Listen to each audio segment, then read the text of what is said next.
regular scheduled meeting pursuant to the resolution adopted on January 2nd, 2019, with a meeting notice published in the Hunterdon County Democrat issue of January 10th, 2019.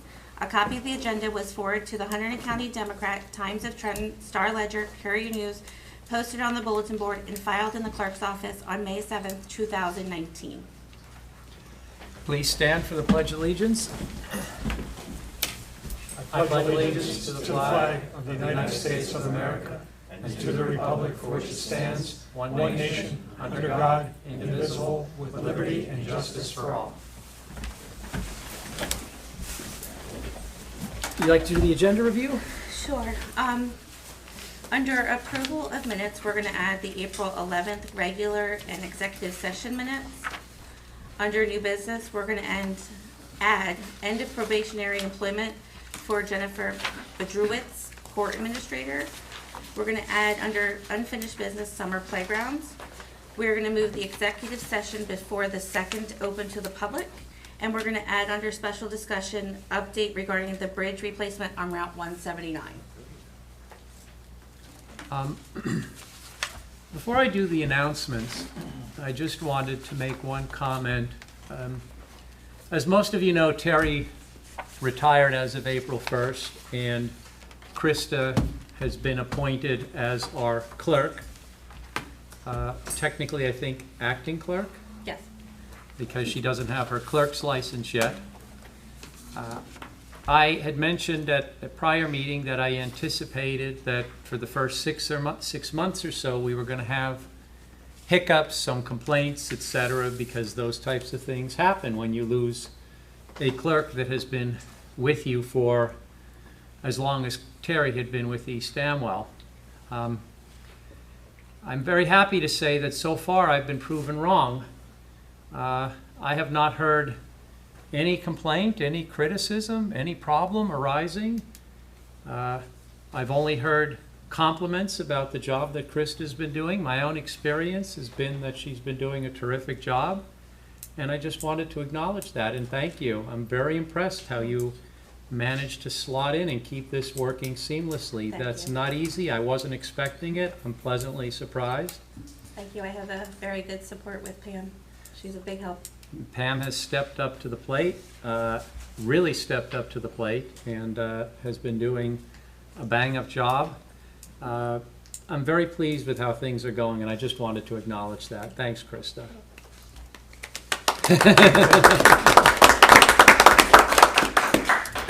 And Pam. Yes. And Pam. Okay. Announcements. The first announcement has already happened, the color run, which, by the way, I participated in. Thoroughly enjoyed it. It was a success. It raised a nice amount of money for the PTO. The weather was not cooperative, which did hold down the crowd a bit, but it was still very well attended. Kevin participated, and it's a great event, and it keeps getting better. And so I look forward to the PTO continuing to have the annual color run. The deadline to register to vote is May 14th. The plant swap is back at Clausen Park on Saturday, May 18th from 9 to 11. The next item is the East Amwell Museum is going to be holding a craft show on May 18th from 10 a.m. to 5 p.m. and Sunday, May 19th from 11 a.m. to 4 p.m., rain or shine. There are going to be, I believe, 18 vendors at the craft show. I've seen some of the products. It's going to be a really nice craft show. It's for a very good cause. It's an opportunity for you to pick up things for your house, for your garden. I strongly encourage residents to attend and support the East Amwell Museum. A fair number of people put a lot of work into getting this craft show together, so it would be nice if there was a good turnout. The Hunterdon County Community Day will take place on Saturday, June 1st from 11 a.m. to 4 p.m. at the county fairgrounds. The primary election day will be held on June 4th from 6 a.m. to 8 p.m. and as always, all the polls are right here. JCP&L's 60-day enhanced tree trimming out of the Gilboa Station will start on about June 1st. Grabowski Road, Wagner Road, and Whitney Drive will be the roads where they are cutting. Hunterdon County Solid Waste will hold their Electronics Day on Saturday, June 8th from 9 a.m. to 1 p.m. at the Route 12 County Complex. Our municipal offices will be closed on Memorial Day, which is Monday, May 27th. I guess we now turn to Margaret and get the update from the CFO. I think we have a fair amount of ground to cover tonight. I came in this morning expecting to not be able to adopt the budget because they had not started reviewing it until this morning. At 1:15, I got the okay. Good, very good. So this is my second budget adoption of the week. I've had enough of this. All right, so I guess we have to move on to the public hearing for the 2019 budget.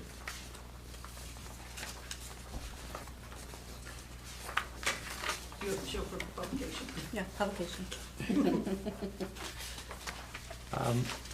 Do we want to have any discussion among ourselves about the 2019 budget, or do we want to just open to the public for comment? There haven't been any substantial changes since the last time, no? No, I've been through this, many drafts. Whatever comments I've had, I've already raised. I don't have anything more to say about the budget. It is essentially flat from last year, meaning there will be no tax increase. I also got an email today that the Hunterdon County budget, their 2019 budget, is flat. And what really surprised me is that it is less this year than in 2013. So when you think about it, between 2013 and 2019, the freeholders have actually reduced spending over that period, notwithstanding that costs have gone up. I give them a great deal of credit. It's a very good group, and they've done a great job with the budget. And their budget has a significantly greater impact on the East Amwell taxpayers than our budget. We focus heavily on our budget because I feel that fiscal responsibility starts at the bottom and works its way up. But it is very nice to see that our freeholders are fiscally responsible, and they do deserve our gratitude for basically watching the dollars. So before you do a motion, Mm-hmm. this legal notice was published in the Hunterdon County Democrat on April 18th, 2019, and it was posted and available to the public since introduction on April 11th, 2019. Could I have a motion to open to the public on our budget? So moved. Second. All in favor? Aye. Okay, if anyone from the public would like to get up and speak about our budget, feel free. Francis? Yep. Francis Gavigan, Wardsville Road. I was at the freeholders meeting Monday when they approved the flat budget, and there was some additional information that makes what they accomplished even more impressive. Since they started in this time, they have paid off all of their debt. Really? I think it's something like $12 million. Sort of the delta, the specifics of it, I'd have to talk to the county, but the fact that they could come out of a recession, hold things to be not only flat, but to get rid of debt and to be considerate of the taxpayers is something for them all to be congratulated for, especially Matt Holt. And it's a path that you guys have been following in, and appreciate it and keep up the good work. And I think a lot of this automation that's coming in will contribute to that. So, Thank you, Francis. bye, that's it. Anyone else from the public like to speak about the budget? I'll move we close. Second. All in favor? Aye. Okay, Margaret, back to you. But you need a motion to adopt the, Thank you. I guess I was going off that we weren't going to adopt it tonight. We're going to adopt it I'll tonight. move we adopt the budget. Second. Yep. Any discussion? Looks good. All in CapEx favor? is up. Oh, we need to do a Roll roll call. Yeah. Okay. Mr. Miller, Yes. Mr. Wolf, Yes. Mr. Matthews, Yes. Mr. Sobieski, Yes. Mr. Ostrander. Yes. The adoption notice will be published in the May 16th, 2019 issue of the Hunterdon County Democrat. Now back to you, Margaret. Yes, and I was told that if I deviate from the plan here, Krista's gonna kill me. So, if I'm correct, the next one is the ordinance to adopt the salary and wage schedule.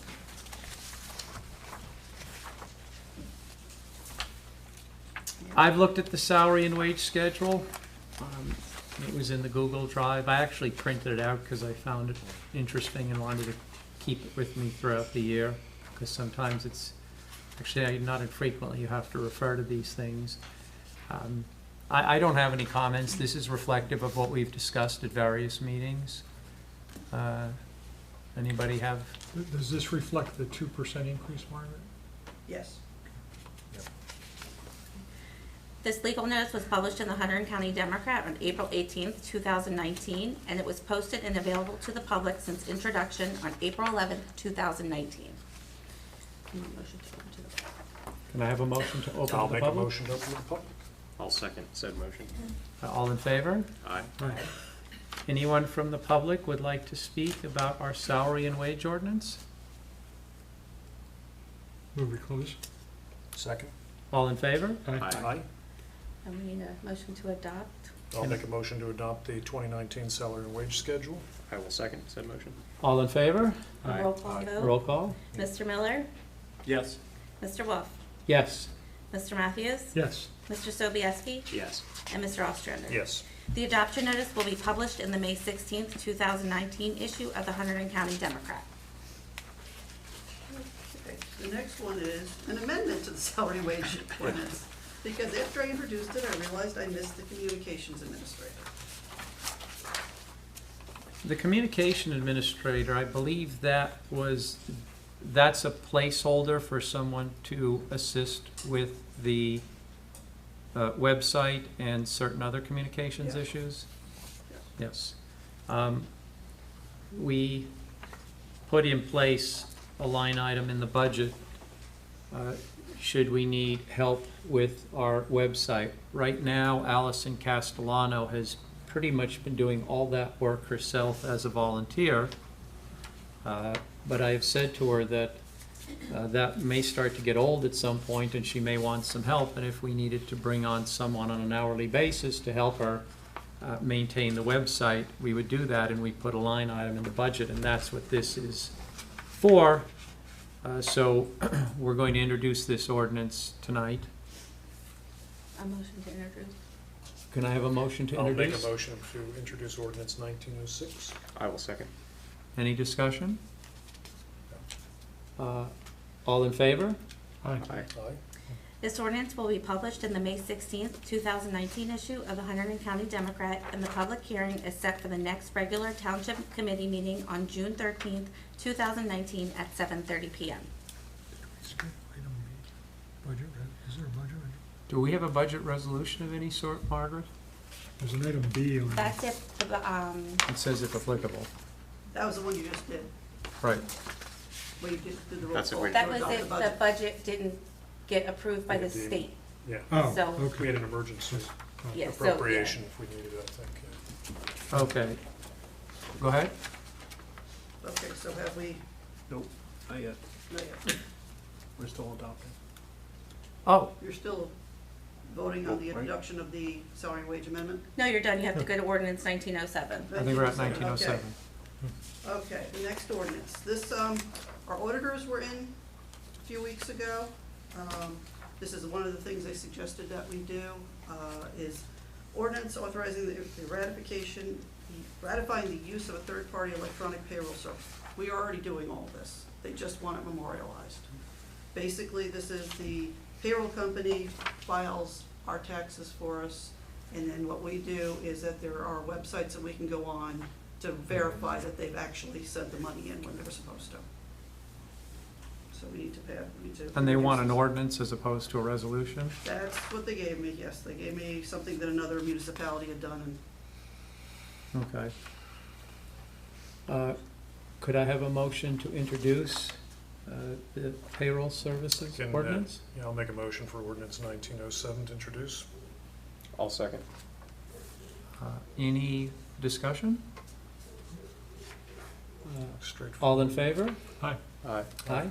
This ordinance will be published in the May 16th, 2019 issue of the Hunterdon County Democrat, and the public hearing is set for the next regular Township Committee meeting on June 13th, 2019 at 7:30 p.m.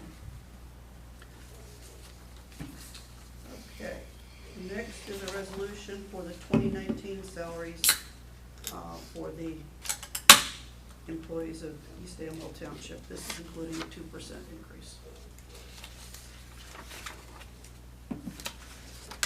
For these two named employees, these two positions. Which one are you looking at? 5319 and 5219. It's the COA liaison. They're both for Krista, appointing her as the COA. Okay, well, we Municipal also have housing. the one for everyone also. Yeah, Yeah. it should be in there. One is the No. 20, It was in the singular draft. version's 2019 There's- salary rate schedule. There's a and then salary there's rate the- schedule. The two for Krista. So it's 3. The wage schedule was an ordinance, 1903. Yeah, I thought that was an ordinance. Is there a different?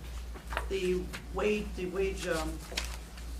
range is an ordinance. Okay. Now that it's adopted, now you can pass the raises. I don't see that in the package.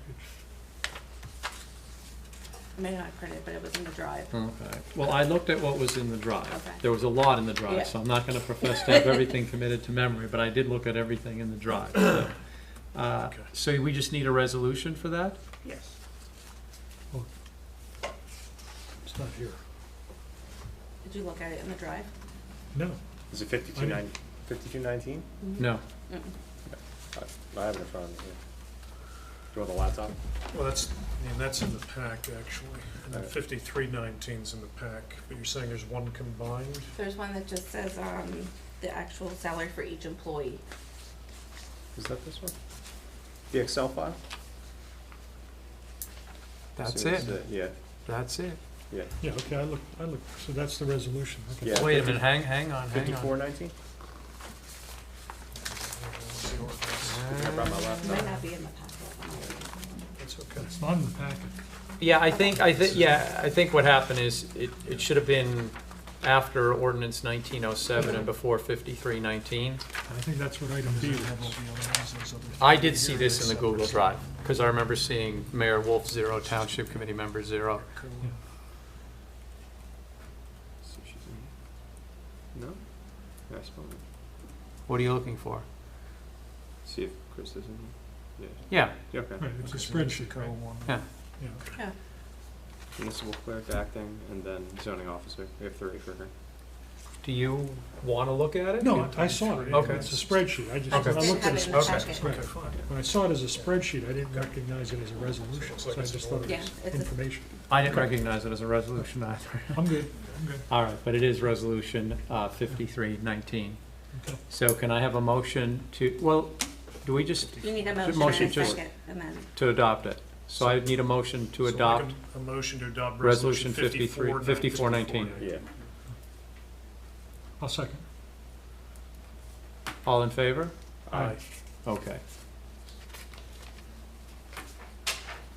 Okay.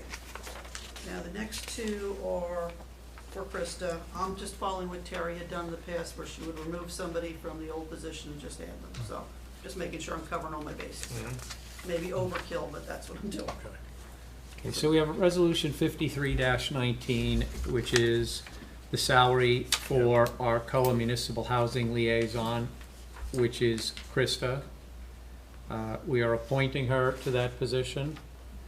The salary is $2,000 a year, which is less than we were paying our last municipal housing liaison. Did you finish the classes for this? So you are now like fully certified? yes. Great. Give us a tutorial at some point? No, seriously, I think it would be very helpful. You may not feel that way after you get the tutorial, but yes. All right, so can I have a motion to approve I'll 53-19? move 5319. I'll second. All in favor? Aye. Aye. Okay. We go to then 52-19.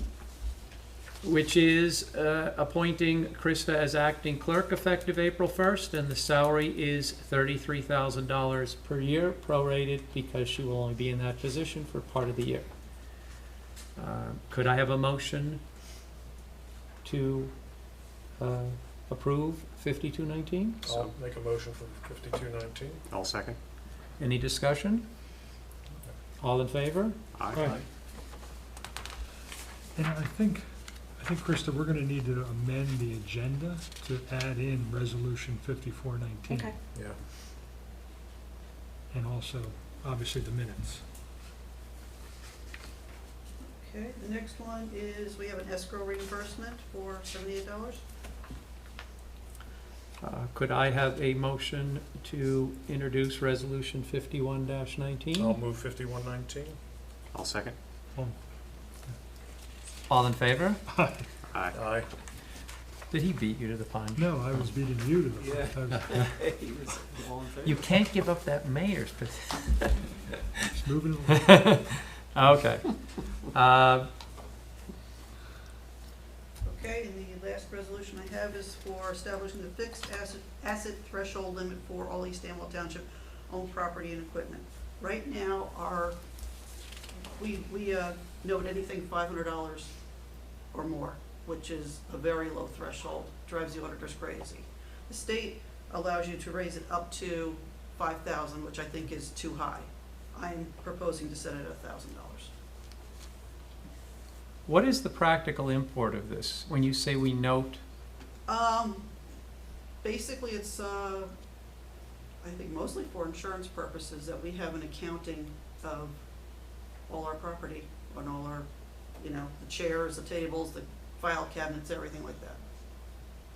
So basically, if we buy anything for or under $1,000, you don't have to log it, No, and if it's over 1,000, you log it. yes. And the Okay. auditors will go through it and remind me if I missed anything.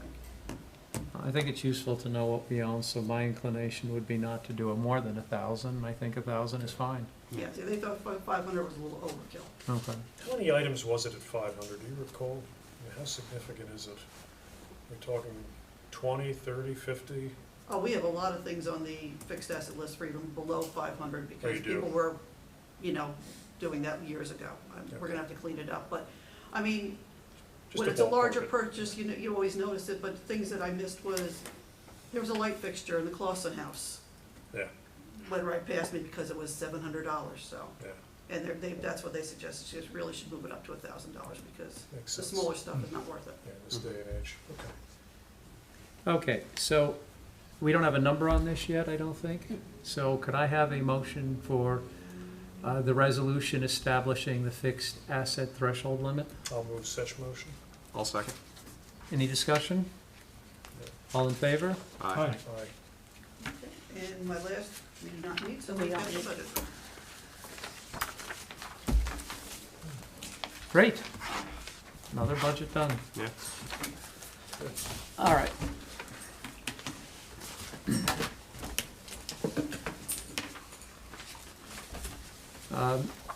Special discussion.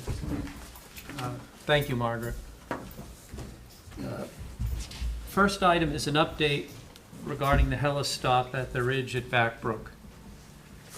As most of you know by now, about 2 weeks ago, we received a copy of a letter from NJDOT to the ridge at Backbrook approving their helistop application. That letter, at least to me, was not a surprise. I think that application was approved not long after it hit the desk of the engineer at NJDOT. And the question becomes, well, where do we go from here? We do have the ability, I'm told by the engineer, to request a detailed response to the letter that the Township Committee submitted to the NJDOT in opposition of the helistop. I'm in the process of trying to figure out where that right emanates from. Is it simply some informal policy, or is it in a statute or rule? Because if it isn't a statute or rule, I'd like to know what that rule is, because I'd like to fully exercise our rights. But in any event, we will be submitting something to NJDOT in the near future, asking for a response to our letter.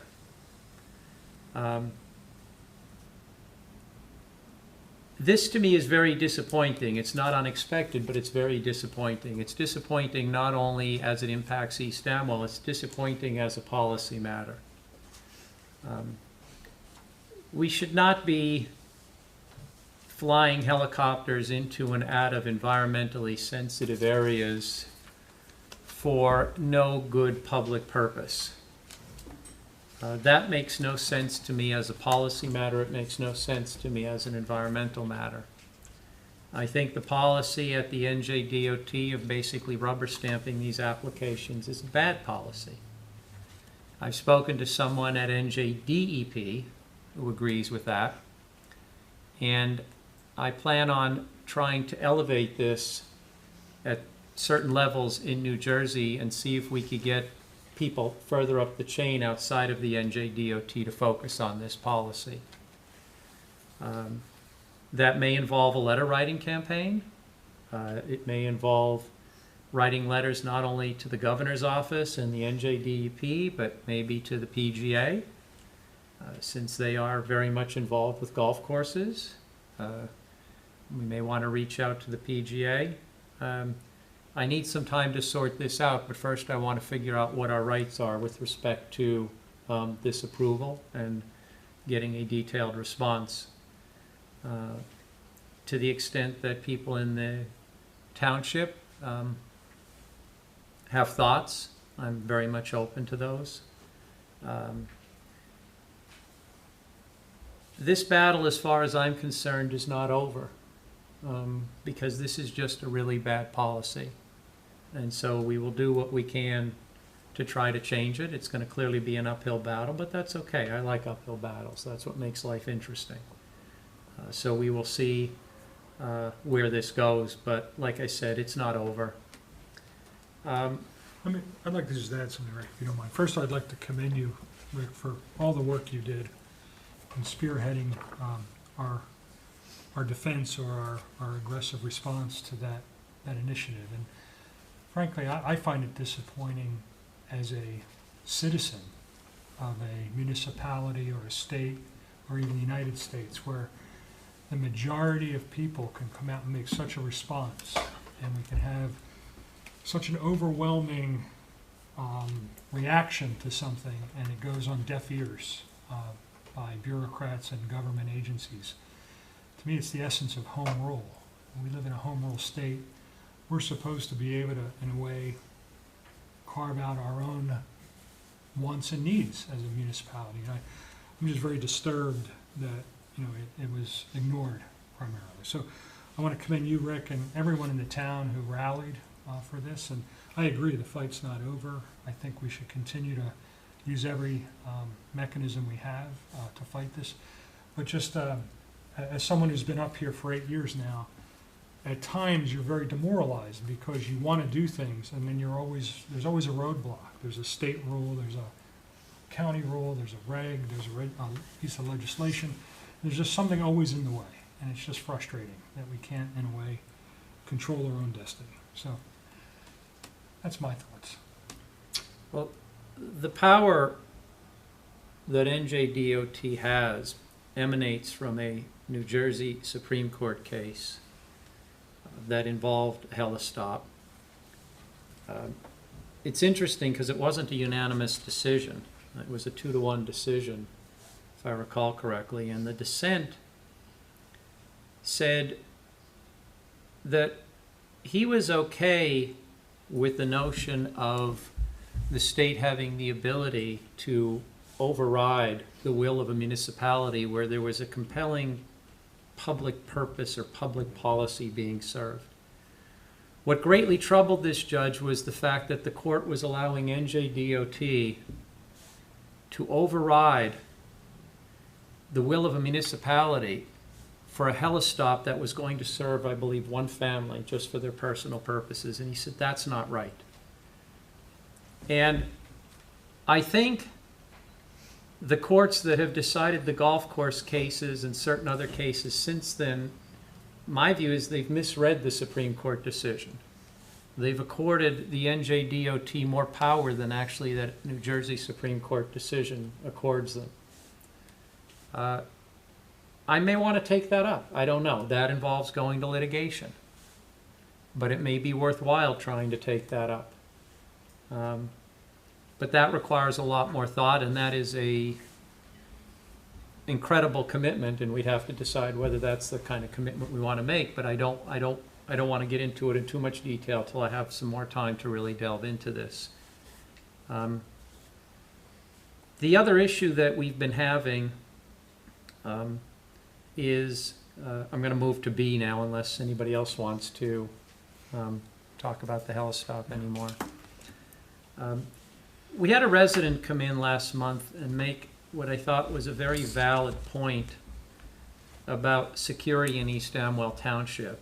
And her concern was that you get solicitors that go to door, not for good purposes, but to scout houses that they could come back and burglarize. And she asked whether East Amwell could put in place some sort of ordinance that requires those solicitors to register with the township and to get a license and to carry that license with them when they knock on doors. And I thought that was actually one of the best suggestions that I had heard since I had been on the township committee. I thought it was a really good suggestion. So my goal was to try to have an ordinance ready to introduce at this meeting. But I ran into a bit of a brick wall because I started doing some research, and there is a Supreme Court case, a United States Supreme Court case from, I believe, 2002 involving Jehovah's Witnesses that basically ruled that type of ordinance as unconstitutional. It violates your First Amendment rights. The case, and I still need to do some work to see what has happened since then, but the case basically seems to say that you can require commercial solicitors or those who are soliciting donations to register with the town, but you can't have a broad ordinance that says that anyone who wants to go to door has to register. It's viewed as a violation of First Amendment rights. So I've been working on this. It's going to take some more work. My goal is still to get some sort of ordinance in place, and maybe what we could do is we make it mandatory if it's commercial, mandatory if they're soliciting donations, and voluntary for any other organization that wants to go to door. And then we could tell residents that you have the right to put a sign on your front lawn that says no unlicensed solicitors. So to the extent that someone wants to come to your door and has not registered with the municipality to get that license, you are putting a sign saying they are not welcome. That would necessitate people who want this protection putting that sign on their front lawn. And it may be that the municipality can even have the signs printed up and sell them to residents at our cost. That's just an idea that's cogitating in my head. I don't know what we're ultimately going to wind up with, but it needs some more homework. But I just wanted to acknowledge that the resident, and it was Joan McGee, she had a really good idea, and we're going to follow up on it and take it as far as we can, but we've hit a bit of a roadblock. C and D I'm going to talk about together because they involve very similar issues. We are having a significant problem at the post office building in Ringo's with parking. That parking situation really arose as a result of New Jersey installing bike lanes on Route 179 last fall. When they did paving work, they put in bike lanes. Those bike lanes were authorized by the Township Committee in 2003. It took NJDOT 15 years to act on that authorization, but finally in 2018 they installed the bike lanes, and you look and say, great, they installed bike lanes. Except what I found out is when they installed the bike lanes, they wiped out all the parking because you can't park in the bike lanes. And bike lanes have the strictest no parking. which is no standing, which means you can't even stop to drop somebody off. It is the absolute strictest no parking. So once they wiped out all the street parking, all the employees of the post office and at least some of the employees of Princeton Hydro who used to park on the road are now parking in the lot. And since they get there first in the morning, they're taking up all the parking spaces. In fact, I went there this morning around 8:45. I'll explain why in a minute. And I'm walking around, and there are only 2 parking spaces that are open in the entire lot, but yet the wellness center was closed, the library was closed. The only things that were open were Princeton Hydro and the post office, and I looked in the post office, and there was no one in there. No patron in there. Which means all those parking spaces were taken by Princeton Hydro and the post office. So this is technically a landlord issue. The landlord of the building, the owner of the building, doesn't have enough on-site parking to accommodate what's there. The landlord has called me, he's called Tim, I don't know if he's called any of the rest of you, he seems to be calling the entire world, laying the blame on East Amwell Township. That's what he told his tenants, that's what he's telling the world. The realtor, who is his realtor, is also out there. Gene Santine telling the world, this is East Amwell's problem. Rick Wolf created this problem. Not sure how I created this problem, but somehow it's my problem. I created the problem. It's the landlord's problem. But it's impacting the residents. So I view anything that impacts the residents as one way or another being our problem. So I've spoken to the state a number of times. To make a long story short, a senior engineer at NJDOT told me that if I write a letter to the state requesting that they, in effect, remove parts of the bike lane by the post office, they'll entertain that request. If that letter is accompanied by a letter from an engineer, it will have even more force. So I was there this morning with our engineer, Bill Burr, trying to figure out what portions we want to eliminate. And it was good having Bill there because he has a sense of how the state will look at this and what they what has the greatest likelihood of passing muster. There are site triangle issues for the post office, there are site triangle issues for driveways, but he's going to put something together, I will put something together, we're going to submit it to the state, and we will see what happens. The owner of the post office building bought the bank building across the street. He wants to tear off the addition on the back of the bank building and convert the existing parking plus what he picks up by tearing off the addition into 13 parking spaces that I believe will be for the employees of Princeton Hydro. I told him that the township would work with him to the greatest extent possible within the confines of our ordinances to enable him to get that done as quickly as he can. We will do that. That building has some historical significance, so I reached out to Jim Davidson, and Jim Davidson said he'd be happy to see the addition torn off because it's not part of the original house. He'd love to see the original house back to its original configuration. So our Historic Preservation Committee, I believe, will be supportive of this. But I just want to get the message out there that we are going to do what East Amwell can do, but it's a state road. We do not have control over it. We did not ask for the no standing. I have no reason to believe that in 2003, when our township committee approved the bike lanes, that they realized that they'd be wiping out all the parking.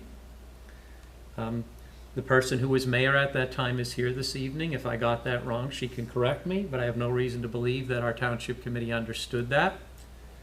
And I even asked the engineer, who has been with NJDOT for a long time, whether NJDOT informs municipalities when they ask them for approval of bike lanes that it will wipe out all the parking.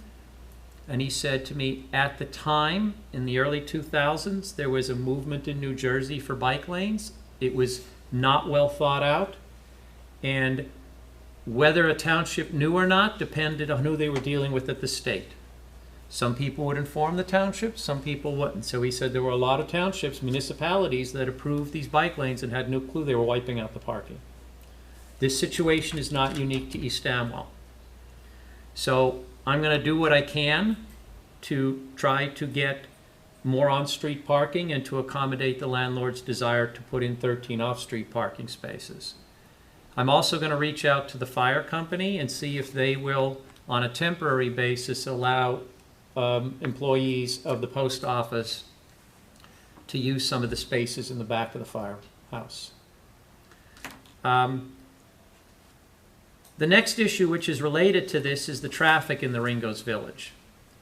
I have been getting some complaints lately, and there has been discussion on the East Amwell Bulletin Board about the traffic situation. A resident came into, was it our last, I don't remember if it was our last meeting or the meeting before, but Stuart Singer came in to talk about the intersection of 179 and 31, right by the firehouse, and how it's extremely dangerous when you come south on 179 and you hit that stop sign and you want to turn left onto 31.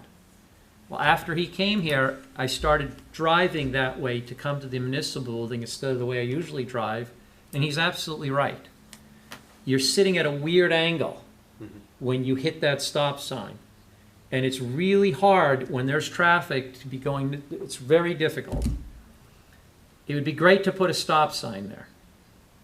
That would serve two purposes. One, it would make pulling out onto 31 from 179 much safer. Two, it would slow the speeding traffic coming into the village. That road where I want to put the stop sign is a county road. But 2 feet from the stop sign is the state road. So I spoke to the county engineer today, and he told me that the county would be willing to entertain the request, but he thinks that I'm going to need state approval because the state road is so close. So the fun never ends with this bureaucracy. It really doesn't. But now I'm going to call the engineer at the state that I've been working with on the bike lanes and talk to him about this stop sign and see what he has to say, because if he says no, then the county can't override. I even went as far as to say, ask the county engineer, what happens if we just put the stop sign there, if we just did it? And he said, well, if there's an accident, you won't own your township anymore. Whoever got killed in the accident will own your township. That was all I needed to hear on that. So I also asked whether we can convert the yield by moms to a stop sign, because that's also very dangerous. People play a game of chicken there. And also, because it's a yield, you're trying to do two things at once. You're trying to look forward and look the other way, and you're trying to do them at once because you don't want to stop. You just want to slow down. It's dangerous.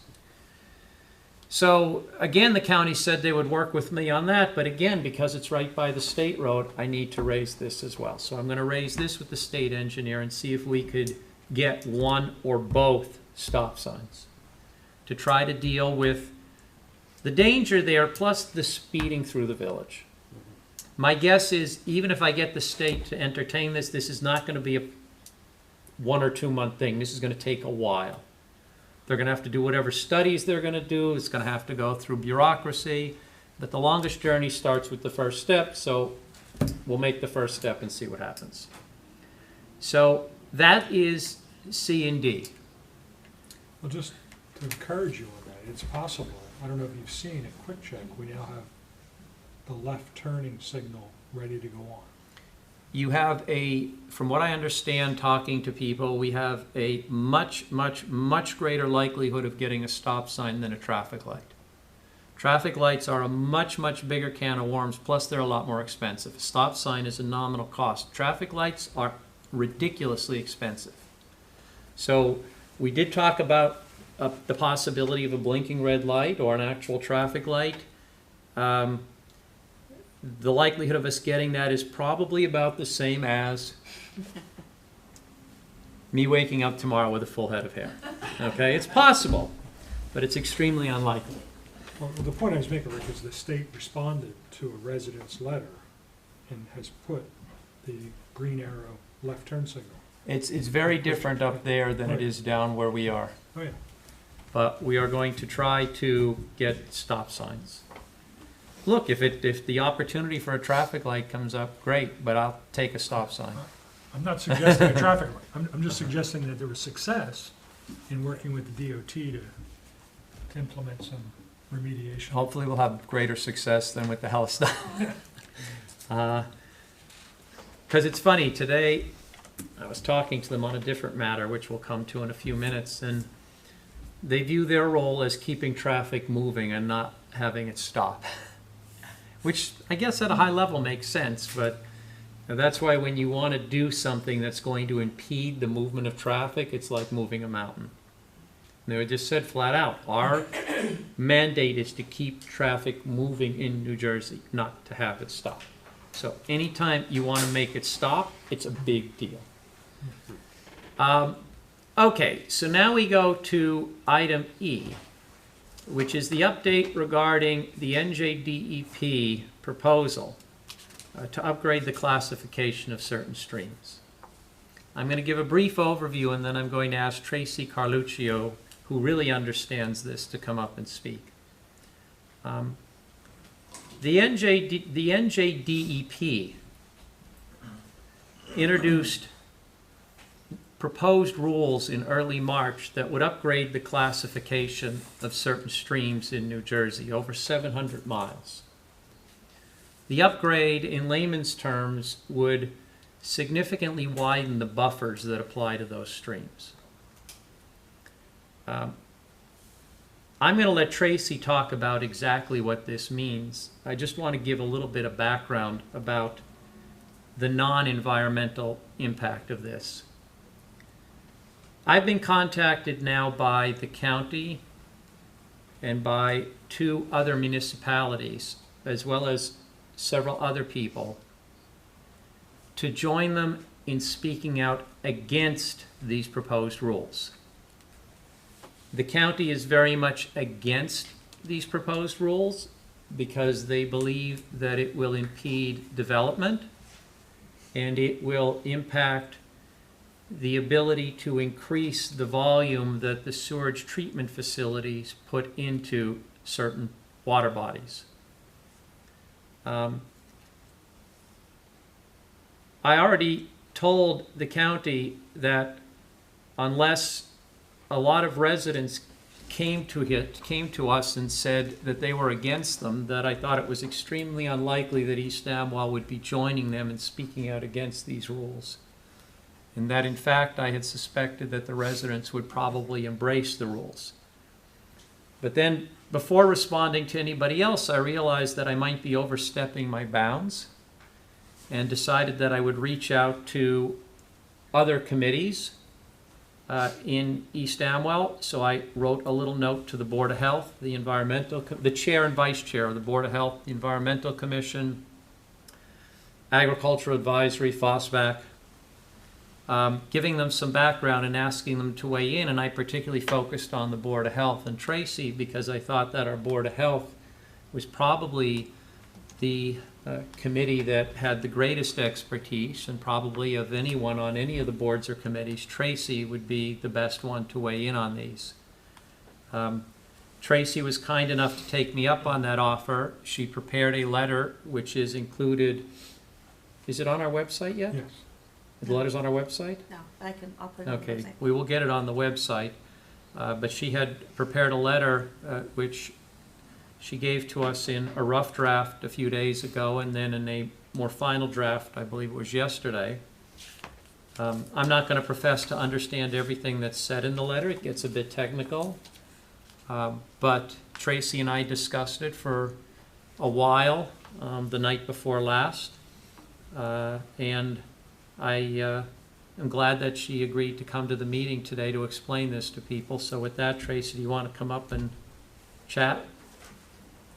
And so you don't have your back to the audience. Do you want to come up here and join us up here? Can we just pull a chair over and let her sit over here somewhere? That way you're not talking to your the people, and this way the cameras can get you too. I think that's what Krista was saying. Cameras are pointing this way. Well, this is actually, I think this is very important, so I want to make sure that people, and we have a fair number of people, anywhere from 100 to 400 views of these videos, so I want to make sure that people who are watching this now or later can see what you have to say, because I think this is really important. Well, So, thank you fire for away. referring it to the Board of Health and the other boards. And just to explain timing here a little bit, the comment period is open until June 3rd. There will be a Board of Health meeting at the fourth Tuesday of this month. So our board has not had the opportunity to discuss the draft letter that I sent to you yet. I went ahead and did it because I knew you guys had your township committee meeting this week, and if we didn't do it now, we were not going to be able to meet the deadline for comment and give you the opportunity to think about this. So our Board of Health will discuss this. The draft letter has been shared with the Board of Health members, but we'll discuss it at public meeting at the end of the month. So this letter asks, well, first of all, it supports the 2 sections of stream that have been nominated for Category 1 by New Jersey DEP and these surface water quality regulations.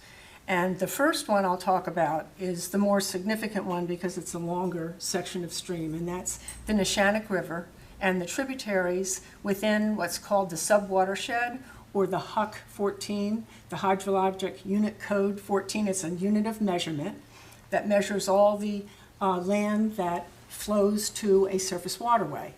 So that HUC 14 and the waterway itself and tributaries that flow to that waterway are included in the regulations that govern C1 bodies if this were to be approved. And the most significant regulation attached to the C1 is for direct discharges.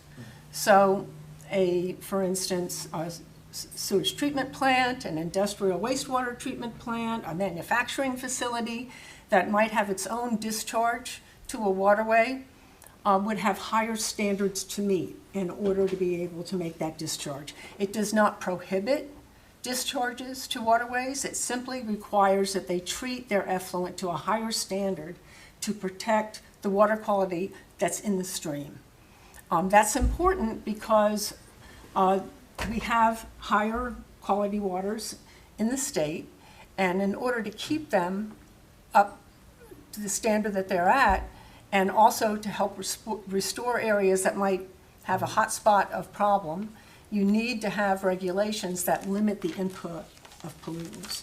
So as you know, permits allow a facility to pollute. It just limits the amount of pollution that you can put in. There was an analysis done, by the way, by DEP for this section that is nominated, and it makes it very clear that throughout all of the region, as well as this section, there is not a problem in terms of capacity for any surface discharges. Even the Raritan Municipal Authority, for instance, they have capacity they're not using yet. But for our township, this most significant restriction that's put in place is really a non-issue because we have individual septic systems and individual water supply wells. So because of that, we don't get permitted under the program that deals with surface water quality discharges. So really for us, there's no impact there at all. And then the second important thing, and there are other things too in the regulations for surface water quality, but the other significant thing is what the mayor mentioned, which is there is a 300-foot buffer on either side of a C1 waterway. Now, that's not in the surface water quality regulations, it's in the floodplain regulations and the stormwater regulations. But they reference the surface water quality regulations, and if you have a Category 1 waterway, a waterway that's of higher quality than most of the waterways in the state, then you have to have a 300-foot buffer on either side. Now, what the buffer means is that you can't disturb unless you're improving through removing invasive species or something, you can't disturb and build within that 300-foot buffer. It does not affect ongoing agriculture, for instance, because if you're plowing and you're planting within the 300-foot buffer today, you will be able to continue to do that. It does not affect ongoing agricultural use. It does affect, for instance, if you want to build a house, you cannot infringe on that 300-foot buffer. Now, some places in East Amwell, the floodplain may come up that far, but as you can imagine, a floodplain that's on a low, flat plain along a waterway is going to be a lot wider than a floodplain where you have an embankment. So it really depends on where you are in the township, but in most cases, it won't be as wide as the 300 feet. But there's some places that it could be.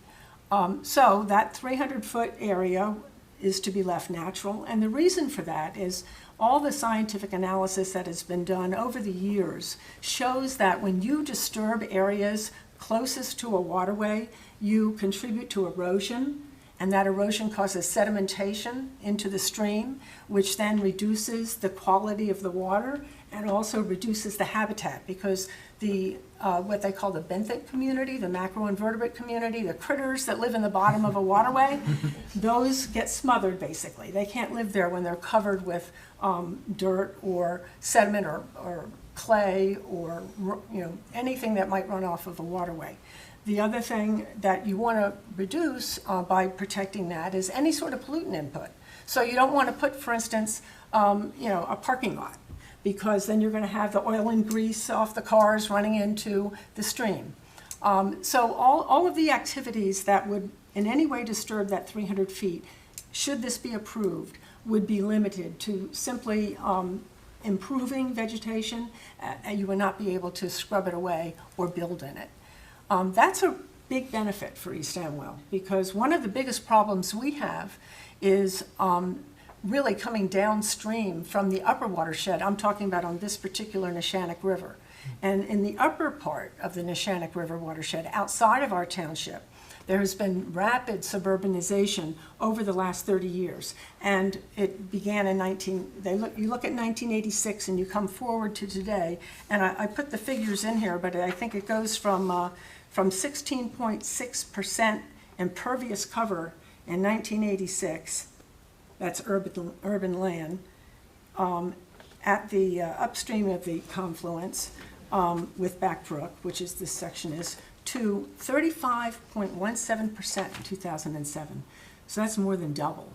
And you look at that, and what that means is there's a lot more runoff, and we're paying the price, because one of the big prices of the runoff is flooding. And we see that. We see that along Melissowitz Road.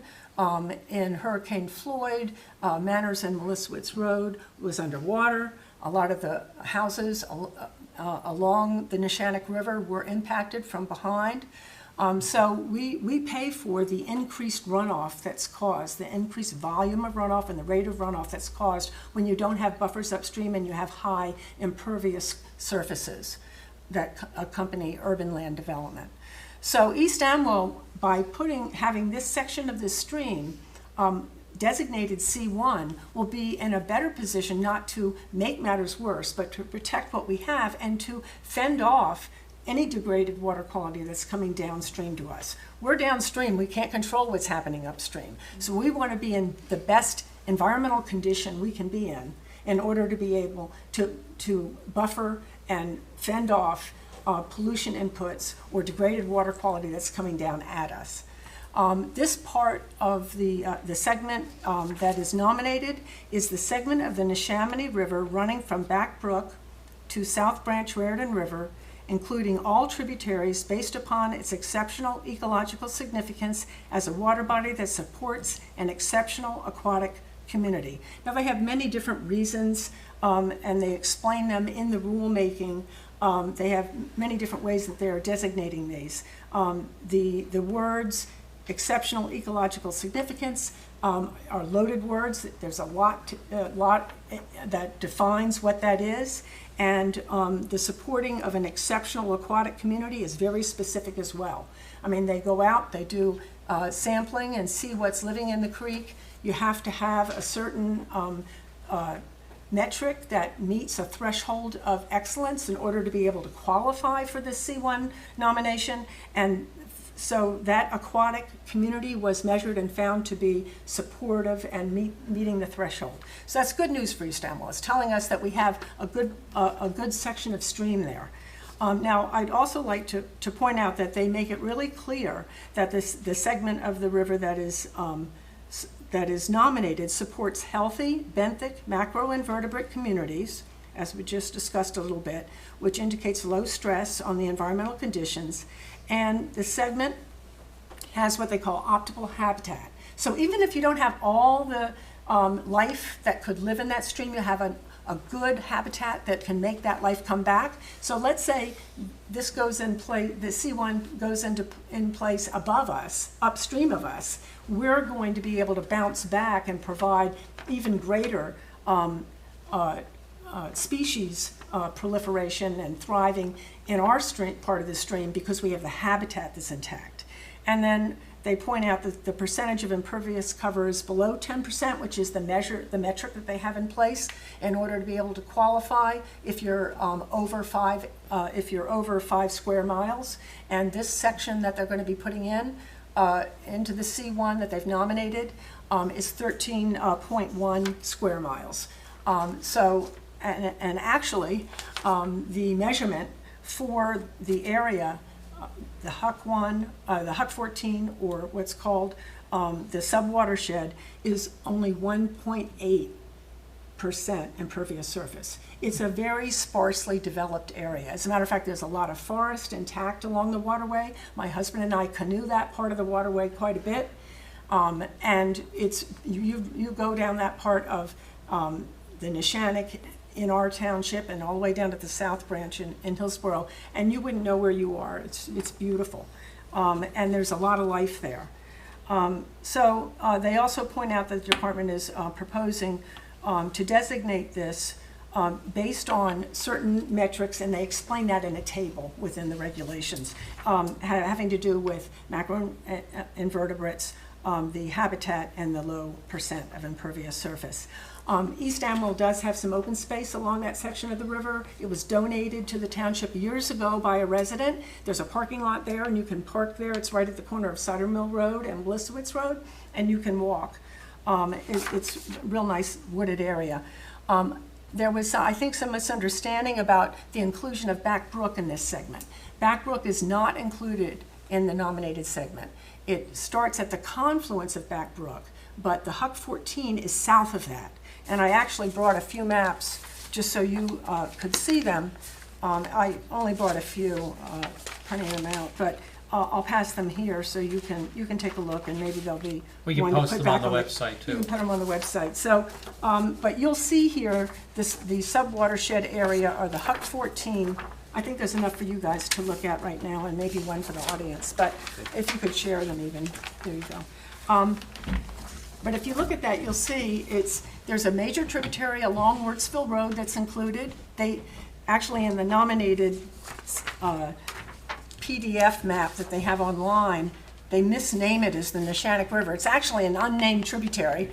I've always wanted to name that tributary, but it is actually unnamed. It goes along Wirtsville Road, and then it goes past Rainbow Hill Road, and then it goes over and it joins the rest of the Neshannock River, which is Back Brook.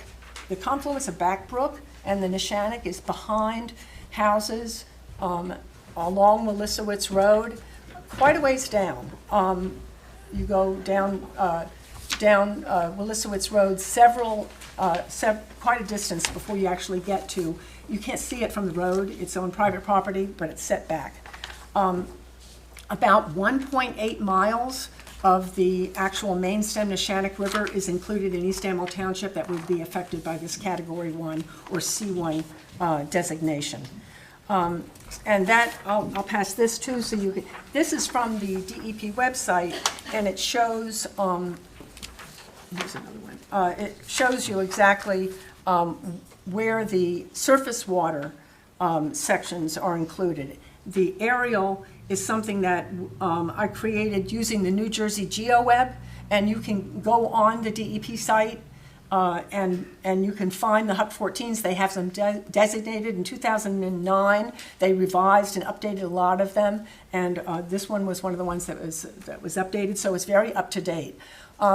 We don't have any real development in this subwatershed or HUC 14.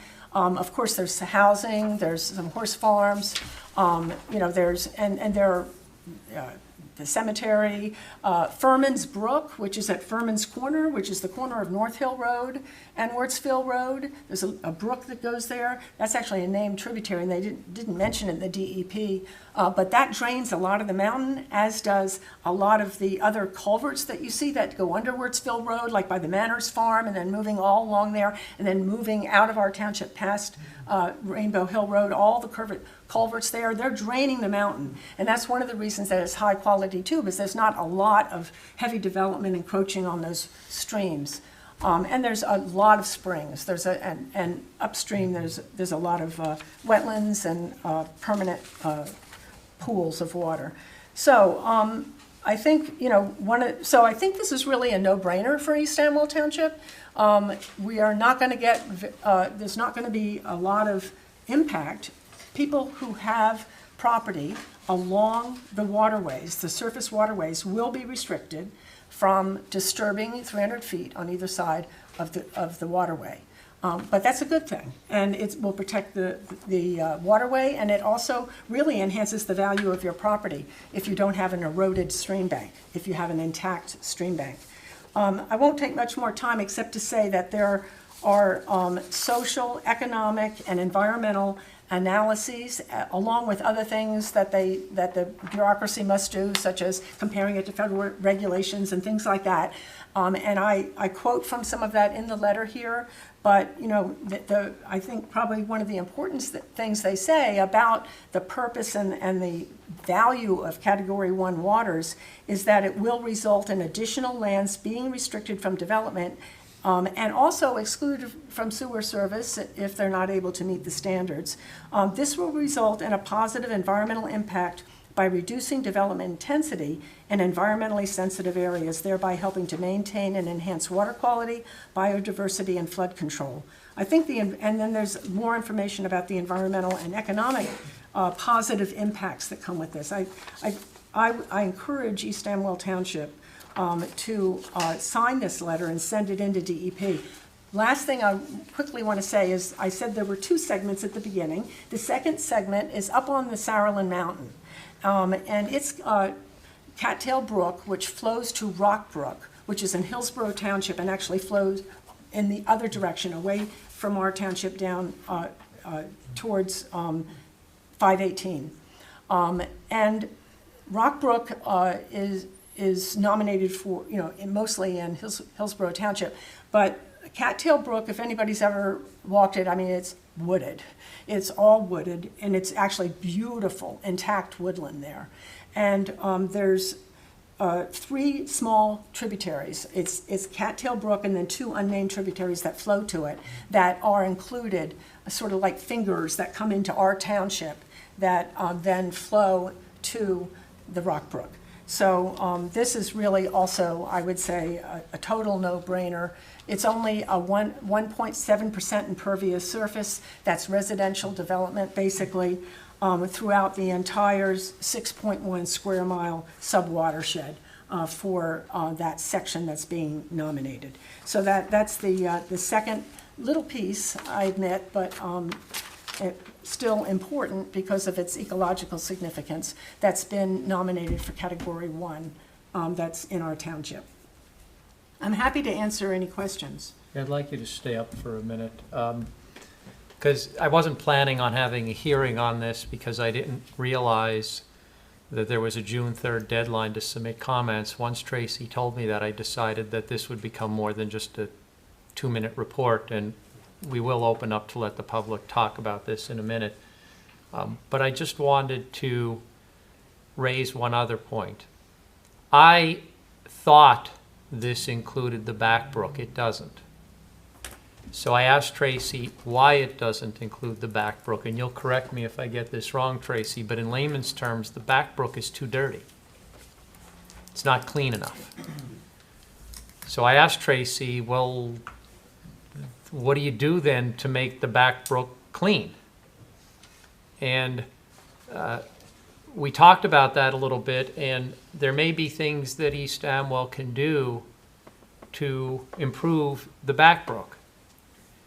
And I'd like to undertake that as a project. So Tracy was kind enough to assist in that regard once she gets a few things off of her plate. So at a future meeting, we may be looking to put together a group of people who want to work with Tracy on an initiative to try to clean the back brook. I think the first step would be to try to figure out what's causing the problem, and then trying to figure out what we could do in East Amwell within whatever constraints the state imposes on us to clean up the back brook. Because that's a pretty significant stream in East Amwell, and Raritan Headwaters had provided us with some information in conjunction with our analysis of the Helistop. And again, it was very technical, but what I got out of it was what Tracy said, which is the water has problems in the back brook.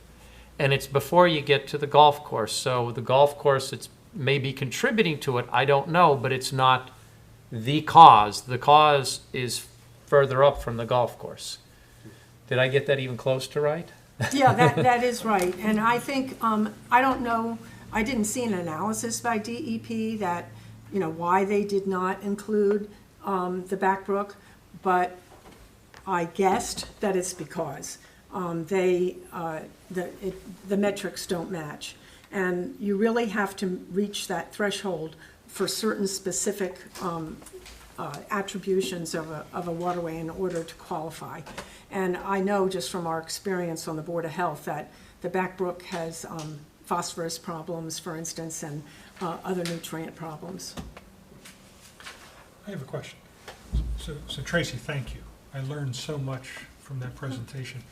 So not thinking about go forward restrictions of the 300 feet on a current resident, but is there any kind of punitive issue where if they have something already, a shed or a goat No. farm or All something existing uses Okay. remain. would remain? So there's no sort of action? You don't have to anyone remove to- them or, no. Okay, thank you. If anybody has questions, I'm happy to open up and let folks from the public answer the questions. Then I want to have a little debate among us about where we go from here. So if anybody has a question, feel free to step up. Francis? You have to motion to open to the public. Oh, I'm sorry. So moved. Second. All in favor? Aye. All right. I'm slow, so I've only violated your open to the public. I happened to be at the Freeholders when there was a discussion about this, and the one thing I made clear was I didn't know much about it, so I didn't have a pro or con or whatever.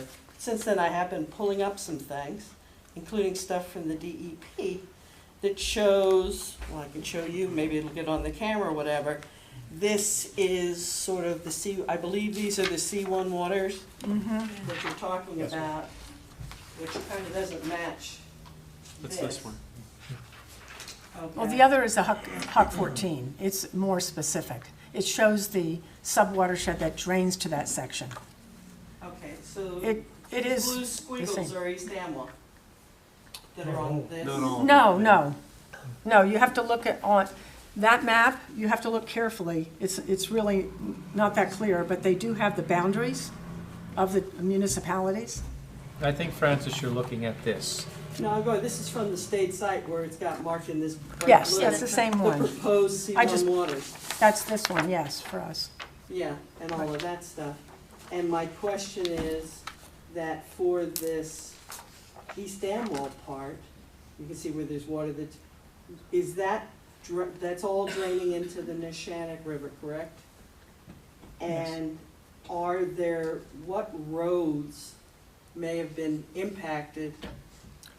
Because if it's like Wirtsville Road, when you drive down there and you've got that creek that kind of follows you on the left from Rileyville Road all the way down, everybody who lives there, there's culverts and ways of going over for them to get to their property. Yeah, it doesn't Are they impact that. so that section on Wirtsville Road isn't?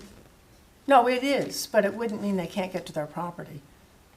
If they, so, a devil's advocate question.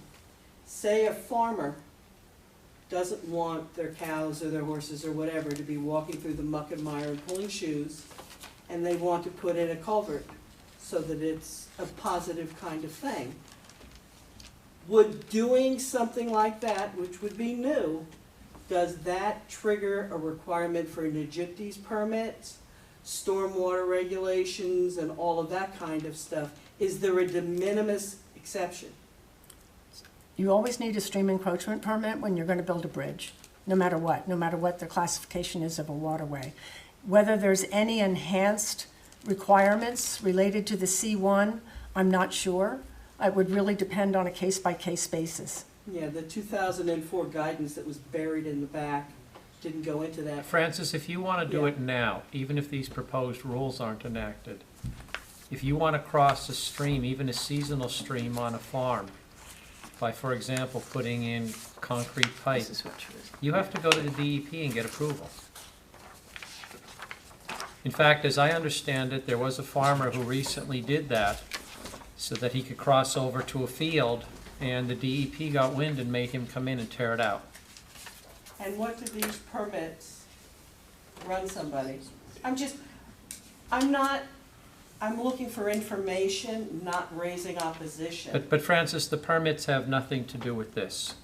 There, you have to get the permits now. Even if you don't have these proposed rules, you have to get those permits now. If you want to cross those seasonal streams, you have to pull certain permits in order to do that. You can't just do it. Even though a lot of farmers do, technically you can't do it. And if the DEP gets wind, they will make you restore the property back to where it was. So, I mean, I'm happy to have a discussion at some point about these permit rules, but that has nothing to do with these proposed rules. Okay, well, at some point, I'm just not, I think, from what I heard or was told, and again, I haven't come to a conclusion or anything like that, I think some of the concerns from the county and Flemington and folks like that had to do with the laws of unintended consequences and expense and limitations. Now, there is buried further on in this thing to where there can be accepted areas, which would have more relevance outside of East Amwell. I'm just, you know, there wasn't anything in there that gave any specificity so that people who were potentially impacted by what they then would not be able to do with their own property would have the awareness of what was coming down, and they could express, you know, their being in favor or concerns. Right, we don't have those issues here. Okay? We don't have people's homes who are going to see a good chunk of their property in the 300-foot buffer. We don't have a sewage treatment facility. We're not trying to encourage development in East Amwell, whereas some of the other communities that are against these rules are trying to encourage development. So we're not in the same situation. I understand the county's objectives. I'll leave it to others to figure out whether they're valid or not, but whether they're valid or not, they're not applicable to East Amwell. Anybody else? Tracy, I have a quick question. Okay, wait, can I close to the public Yeah, then? you might go. Motion to close? Motion, move. Motion to close to the public. What time is it? All right, All in favor? all in favor? Aye. Okay, fire away, Chris. Thank you for coming, number one. Number two, what was the I guess, what is the now existing buffer space? Because it's going to 100 300? feet. Oh, so it's. You have to get it's a tripling. permit. You have to get a permit, but there's no, this is classified non-trout freshwater category 2 right now. Okay, And there's no requirement for not I removing vegetation. If you're going to build, you have to get a permit from DEP if you're going to build closer than 100 feet. okay. So the one, so for, I'm just trying to wrap my head around this. I apologize, I'm not an environmental expert by any stretch of the word. So the areas highlighted in blue, are these C2 waterways now? Yes. So this is, you're going to just elevate their status to a From C2? C2 to I see. C1. Okay. So under the C2, they only have a 100-foot restriction, but they still need a permit.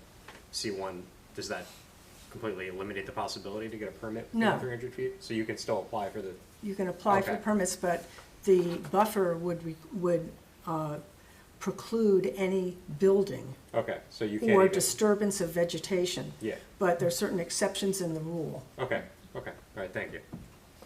Yeah, I have a question, Tracy. Very interesting presentation. Do you see any changes in classifications? There's always continuous monitoring. So if you go C1 and you're monitoring it over time and you see ecosystem changes and whatnot that actually don't qualify, do you actually ever see it go back down to a C2? The only time I've ever seen that happen is when somebody wanted to build a development or expand a sewage treatment facility, or maybe put in a new manufacturing facility that would have a NIPDES, a National Pollution Discharge Elimination System permit. Then they would file a petition with the state to downgrade it. And they would bring in data that shows that it doesn't any longer meet the higher classification. So I have seen that They kind of happen. flip-flop, okay. Yeah, I have seen that happen before. I mean, to Tim's point, I mean, I'm just happy to know that if you've got something in that existing buffer range of 300, you're grandfathered in effectively, which is good. Yes. So this is really just for new development. That is for new changes. development. Okay, thank you. This buffer is not academic. Right. There's a portion on my farm on the north end where, because of the way Rynearson Road is, a lot of water Yeah. flows down through a pipe and onto my farm. Because that's so wet there, it doesn't get farmed. It stays in its natural state. That water comes out the other end crystal clear. That 300-foot, well, it's probably not even 300 feet. It's probably closer to 200 feet. But it's left in its natural state, and it does a wonderful job of, well, first of all, a lot of the water disperses and stays there, but if you get heavy rain, it comes out the other end crystal clear. You look at other areas that are farmed or disturbed, and the water's brown. The buffer makes a huge difference. So this isn't just an academic. This isn't just a bunch of tree huggers saying, gee, it would be great to have a 300-foot buffer. It makes a big difference. The question I think we have as a township committee is the comment period closes June 3rd. We do not have another township committee meeting before June 3rd. So if we are going to submit comments, we have to make a decision between now and June 3rd as to whether we want to submit comments or submit a comment letter. Tracy drafted a comment letter. It was in the drive. I read the original draft. I read this version. I personally am okay and actually supportive of submitting her comment letter. We have to figure out, Tracy and I, how we're going to handle that in form. Does she sign it as the Board of Health and then I put a cover letter on behalf of the township? Or we'll figure that out. But we as the township committee have to decide, are we going to support the proposed rules and submit Tracy's letter? Are we going against the proposed rules, which I think is what the county would like us to do? Or are we going to do nothing and just stay neutral? My own view is understanding that I don't like going against the county because they've been very good to us, and I don't take this lightly, but my own view is that we ought to support the proposed rules and submit Tracy's letter. But that's a decision for the committee. Ideally, it'd be nice if we had a unanimous decision from the committee. So what do we want to do? I mean, we could also push this off for a week or two and have a special meeting, but I'm not sure we'll be in any different position then than we are now. Well, the residents may be in a different position. I'm not an advocate for more meetings. But if you do another meeting and you announce it, you may get a different turnout. It's a bit spontaneous tonight. I'm okay with doing that. If from other If we'd residents. like to do Residents it. can be invited to the Board of Health meeting, right? That's Yes. a public. That's true So too, we could just get the word out that if anyone's interested. but that's Tuesday, And that's not until the fourth Tuesday the Of fourth Tuesday. Yeah. Then there would be enough time for that And then we potentially. could just use that meeting as the That'd be a way to- fine form. I mean, my own opinion is, I read both versions of the letter. I have nothing to add. I mean, it's so technical, and obviously, there's a lot of expertise that you have And into that letter It's that well stated, I agree. I have to defer to our expert in this case. And I don't feel compelled in any way to support the county's agenda in this. I mean, they have their agenda.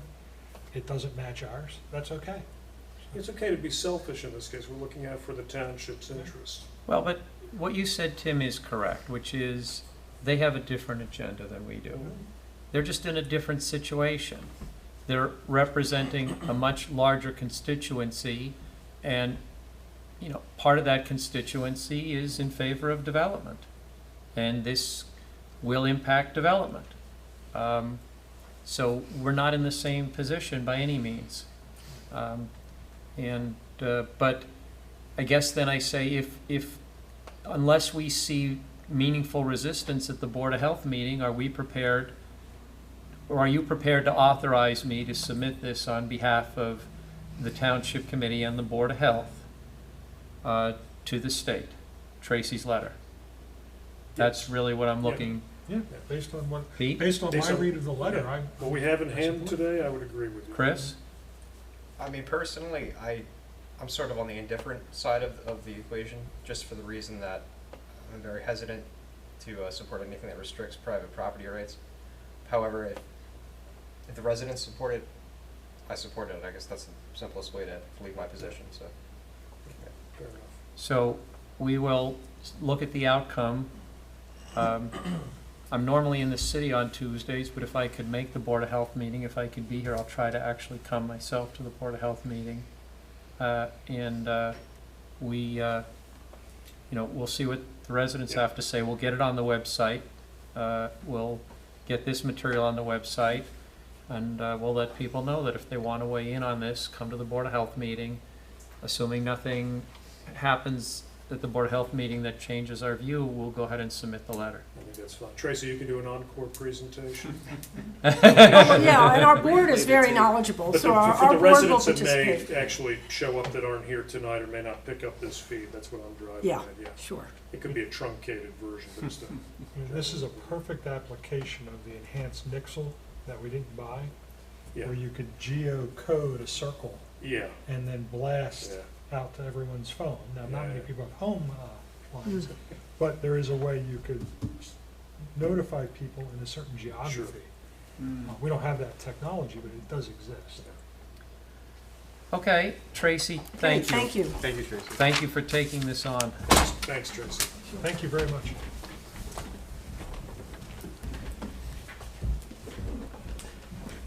Okay. Next item on the agenda is an addition under special discussion. It's an addition because it only came up today. And I'll try to be brief. I don't think this is going to be any issue, but I had a meeting, well, Jason Silverthorne and I had a meeting this morning with a group of about 7 people who were either with NJDOT or were hired by NJDOT as consultants. There is a bridge over the Back Brook on Route 179 right at the border of West Amwell. In other words, between the post office building and the border of West Amwell Township, right around Melbourne Drive. The bridge was constructed in 1929. So the bridge is 90 years old. The bridge is badly deteriorated. The bridge has to be replaced. There's not really much choice. So they met with us to talk to us about the replacement of that bridge. They are looking to do the replacement sometime between 2022 and 2023. So it's not a today or tomorrow thing. They are going to replace it with a bridge that is actually, from an environmental perspective, significantly better than the existing bridge, because there are wood turtles that cross, and there will be accommodations in the new bridge for the wood turtles. And the reason they wanted to meet and the reason they brought such a big crew is they need a resolution from East Amwell okaying the replacement of the bridge, because they may be using federal funds. And from what they told me, the federal government will not authorize the use of the funds if the municipality is against it.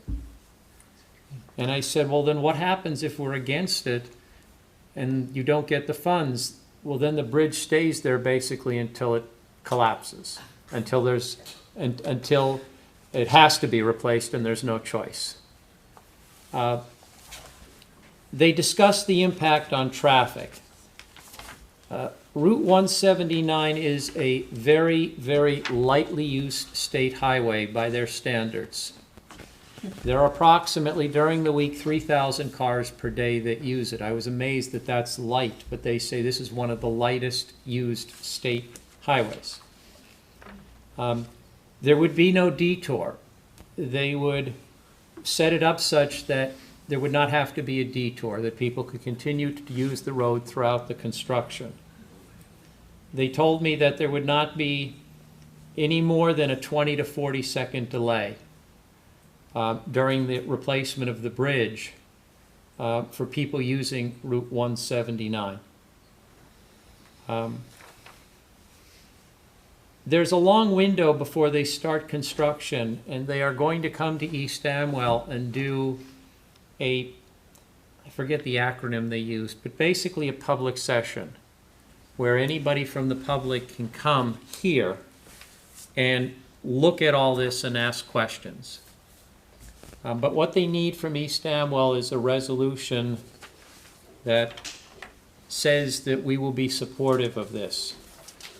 They don't need that resolution tonight. And I'm raising this tonight because I just wanted to get it on the radar screen. They gave me a packet that shows the area impacted, the type of bridge they want to install, the alternatives that were considered and the pros and the cons of the alternatives versus what they're going with, how they are going to allow traffic to continue to use the road, and some other factual information. Krista has 2 copies. Each of the township committee members has a copy. We will post a copy for people to look at. Jason did not see any issue with this. He thought that the alternative they were proposing was going to be the least intrusive of all the alternatives that were available. They tell you that the construction will be 9 months, but the actual period where traffic is impacted will be about 4 months. There is clearing they do along the side, there's prep work, etc. They say the actual period where the traffic will be impacted will be about 4 months. I don't hold myself out as having great expertise. I'm taking them at their word when they tell us how this will work and what the impact will be. We met with them for probably close to an hour and a half, so it was a pretty detailed meeting. They had a PowerPoint presentation that they put up here on the screen for us, which was basically this, but in PowerPoint. They had all sorts of consultants there. People are welcome to weigh in on it. We'll get it out there on the website. I'll find out exactly when they need the resolution. It's not a today thing, but it's probably relatively soon. So I wanted to get this on everyone's radar screen. Rick, did they mention if the end resulting bridge footprint will change at all? It will change. The footprint will change by approximately 6 feet, 3 feet on each side, and the 3 feet on each side are pathways for the turtles to cross. The bridge will actually have an above water pathway that the turtles can use as a crossing, and they tell me that the turtles will use these pathways. So yes, it'll be 6 feet, 6 feet longer. No traffic. The curve will not change. The curve will be the same, the elevation will be same, but the bridge will be 6 feet wider to allow these 3 feet crossways for the turtles. Will there be signage for the turtles? Turtle crossing. They actually put these crossways for all sorts of animals to cross, not just turtles. But here, they were focused particularly on this type of turtle. They were very prepared, and it was actually a pretty impressive presentation. So it begs the obvious question. A helistop didn't get this kind of attention for environmental impact, but we've got a turtle crossing for a bridge. So DOT's very concerned about that, which is fascinating. You know, it was a different group, because I'm sure I it's a different actually, Everybody knows turtles can't hear that. right. So, But, But we could put a helistop in and take the turtles from one side to the other, maybe. So And then this, we could get away from the golf course. and by the way, the total cost is about $3 million. Let's see. So that's all I have on this. Residents will have time to comment and come to the public session, and the construction won't start till any earlier than 2022. They have to go through a long process. Okay. Standing committee reports. Do we have anyone from recycling who is going to report on the roadside cleanup? Okay.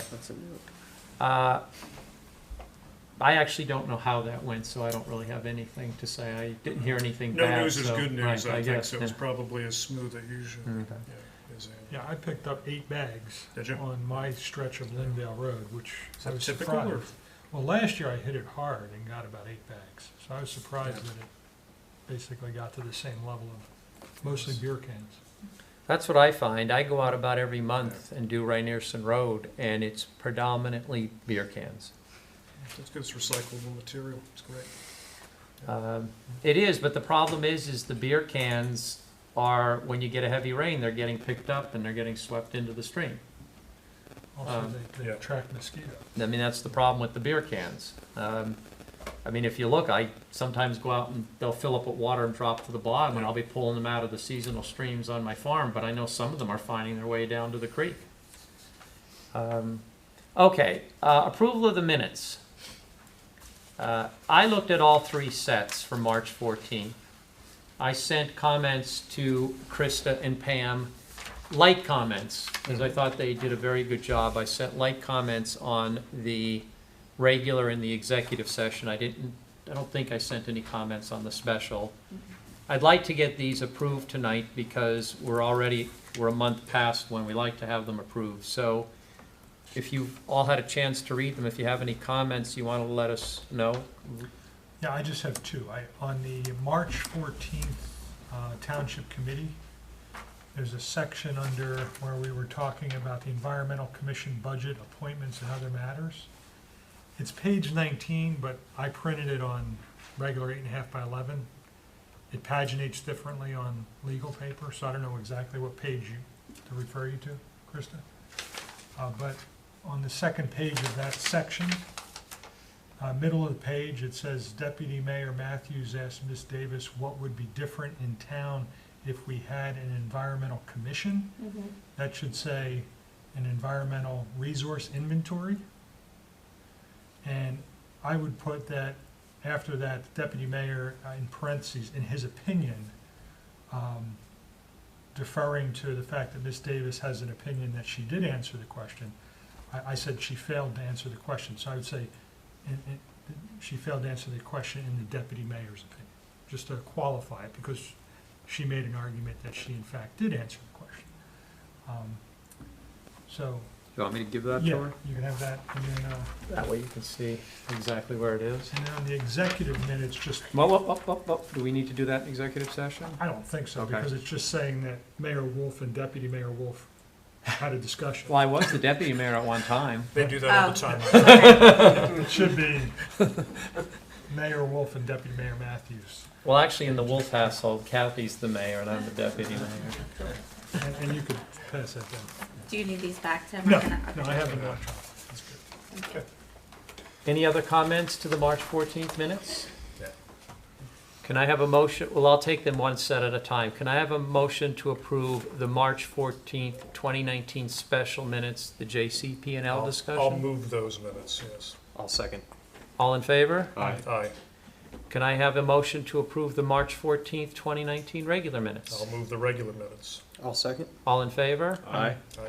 And lastly, can I have a motion to approve the March 14th, 2019 executive I will minutes? move the executive minutes. I'll second. All in favor? Aye. Aye. Okay. I'd like to defer the April minutes because quite honestly, I didn't have a chance to look at them and I would like to look at them. So I'll defer those to next month if that's okay. Okay, now we're going to open to the public, but before I ask for a motion, I want to say something about our open to the public.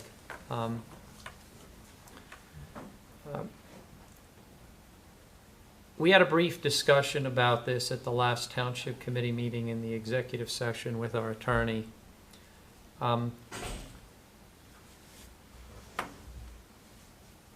When this group took control over the Township Committee in 2017, 2018, we decided to lift any limits on the open to the public, the first open to the public. So we did not limit it to items on the agenda. We did not impose any time constraints because we wanted to encourage free and open discussion.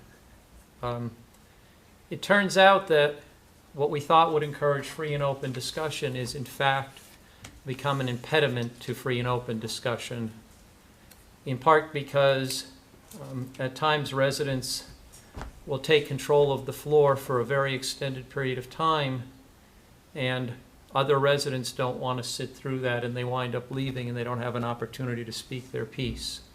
So this is actually having the opposite intent. It is also causing the first open to the public at times to go on for an hour and a half or 2 hours, which means we're not getting to ordinances and the like where people would want to speak because there are public hearings until 10:30 or 11 o'clock, and that's not good either. We need to be able to get that business done earlier in the meeting. Also, quite frankly, a fellow committeeman on the West Amwell Township Committee said to me, no good business gets done at midnight. People are just too tired. So what I am proposing that we do, and we've discussed this, is first, when we have to do an executive session, we're going to try to schedule that for 7 o'clock so that we can deal with that in advance of the Township Committee meeting. Right now it's scheduled at the end of the meeting and we're not getting into it sometimes until midnight, and quite frankly we're all too tired, and the executive session oftentimes most times we're discussing important matters, hence the executive session. So we're going to look to move executive session to the beginning, which is what the freeholders do. They do theirs at 7 o'clock.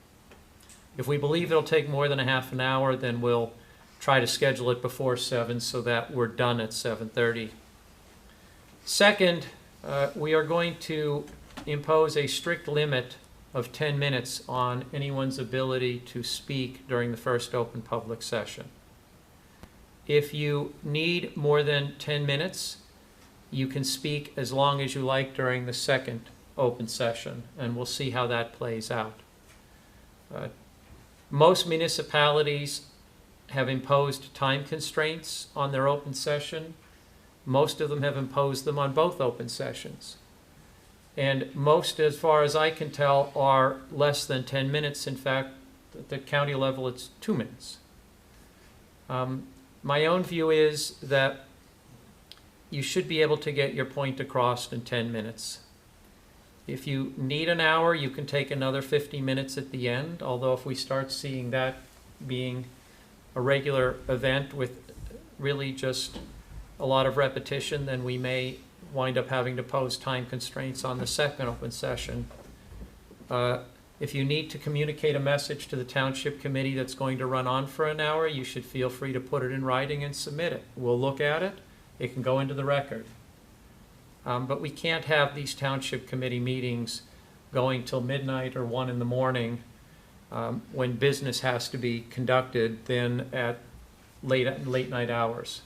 We're losing residents who want to speak, and quite frankly, we're not as focused as we should be on important business of the township at that time of the night.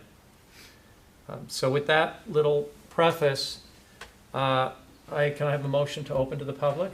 Oh, so moved. Second. Okay, anyone from the public would like to Wait. speak? All in favor? Oh, I'm sorry, all in favor? Aye. Aye. Anybody? Motion to close to the public? So moved. Second. All in favor? Aye. There are no consent agenda items, Krista? Nothing we've added? Nothing added, but yet the resolution opposing Governor Murphy's local education, aid cuts resolution. Oh, right. Okay.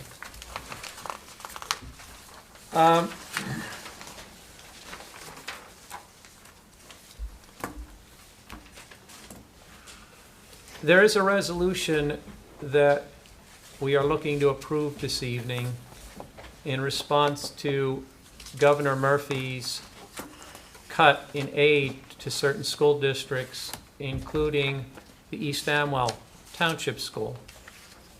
It's not a large cut for the East Amwell Township School, but it is a cut.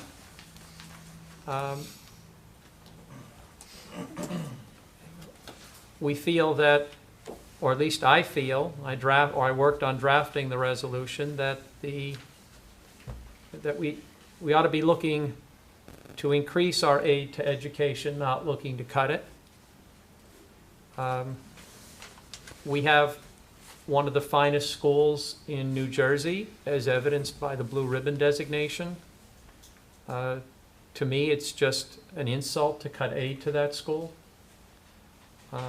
And so when I was asked if East Amwell would consider a resolution against this, I warmly embraced the idea.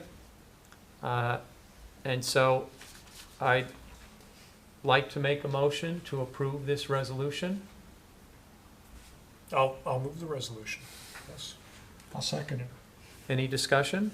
Yeah, I'd like to just Yeah. add to the fact that not only is it insulting, but it actually results in a tax increase locally, Yes, exactly. because we would not expect our school to then cut its budget in accordance to this. So there will be a gap to fill, and it's gonna land on all of us residents to do this, and it's just a cycle of taxation that we cannot afford, and we shouldn't have to continue to absorb. So I strongly oppose the new law. Yeah, as do I. I mean, I've been in the town for 16 years. I have a daughter that attends school. This is a continued pattern of behavior from the state of New Jersey. I find it very infuriating.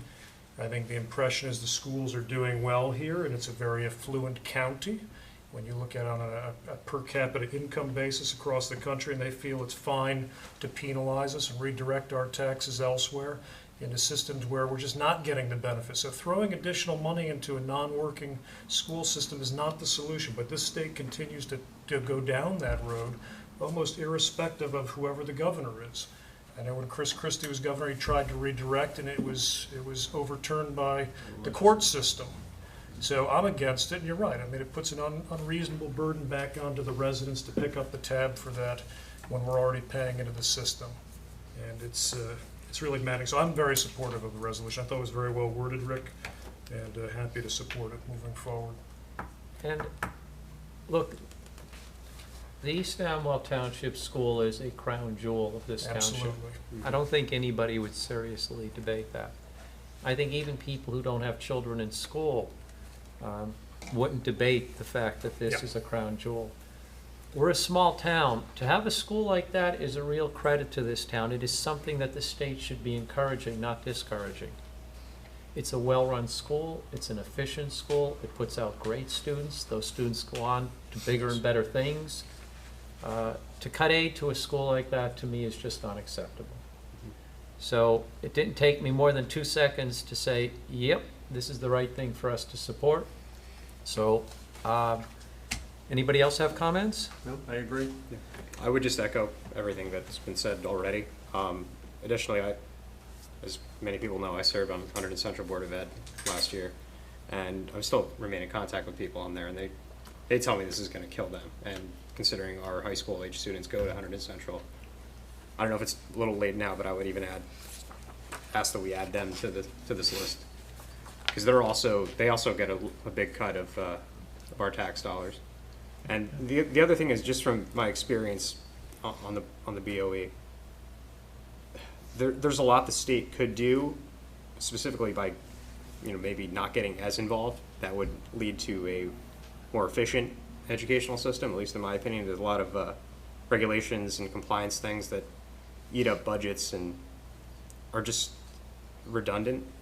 And well, look, at the state level, just as a broad thing, I guess the educational policy has been lacking, so I would just add that just as a comment, so. I have no issue adding Hunterdon Central to the resolution, so Yeah. I'd modify a motion to approve with the addition of Hunterdon Central, and I'll just revise it to include that, because I think that's a good idea. I mean, the tax dollars are directed, a proportion of them go there, Yeah. a very large proportion, actually. Very So large. it's fine. And just as an example, just because we're on the topic, what's really sick, and this came up at the budget for the school last year. So we pay you would think that we would pay for the percentage of students that East Amwell sends to Hunterdon Central, right? Like, let's say we're like an eighth, and we pay like 1/8 of the budget. No, what we pay is the fraction of students in our district that go to the high school. So let's say a quarter of the students who live in East Amwell, regardless of age, go to the high school. It's based on that number. It's a ridiculous equation, but it's things like that that just shock the conscience. And just to kind of reinforce what I said before about educational policy at the state level being just completely ridiculous in a lot of ways. So, yeah, I don't know why I just felt like the need to say that, but yeah. Because it irritated you. and you Yeah, wanted to it express irritates. that, It and does. that's It fine. does. It's a shame because these things could operate so much more efficiently, and there's just a lack of a will to do it. And they think just moving money around is going to solve all our problems, and that's not the case. So, Well, look, hopefully it has an impact at the state level. This is a good start. And hopefully we'll see more municipalities doing it as well. The county is reaching out to every Yeah. municipality and asking them to support this. Exactly. Hopefully, all the municipalities will Absolutely. support it, but certainly it sounds like, well, I'll ask for approval for me to sign this resolution with the modification that Chris suggested, which I think is a good idea. All in favor? Aye. resounding. Terrific. Yeah. I'll modify this, Krista, and then I'll sign it, and Okay. we can get it out the door. Mhm. Okay.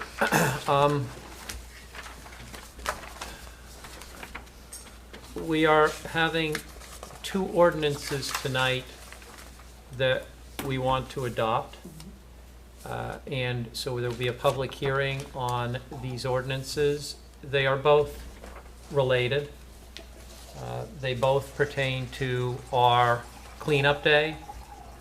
We discussed them at the last meeting, and basically, they allow us to increase the fees that we charge when somebody wants to bring an exceptionally large load to our cleanup day.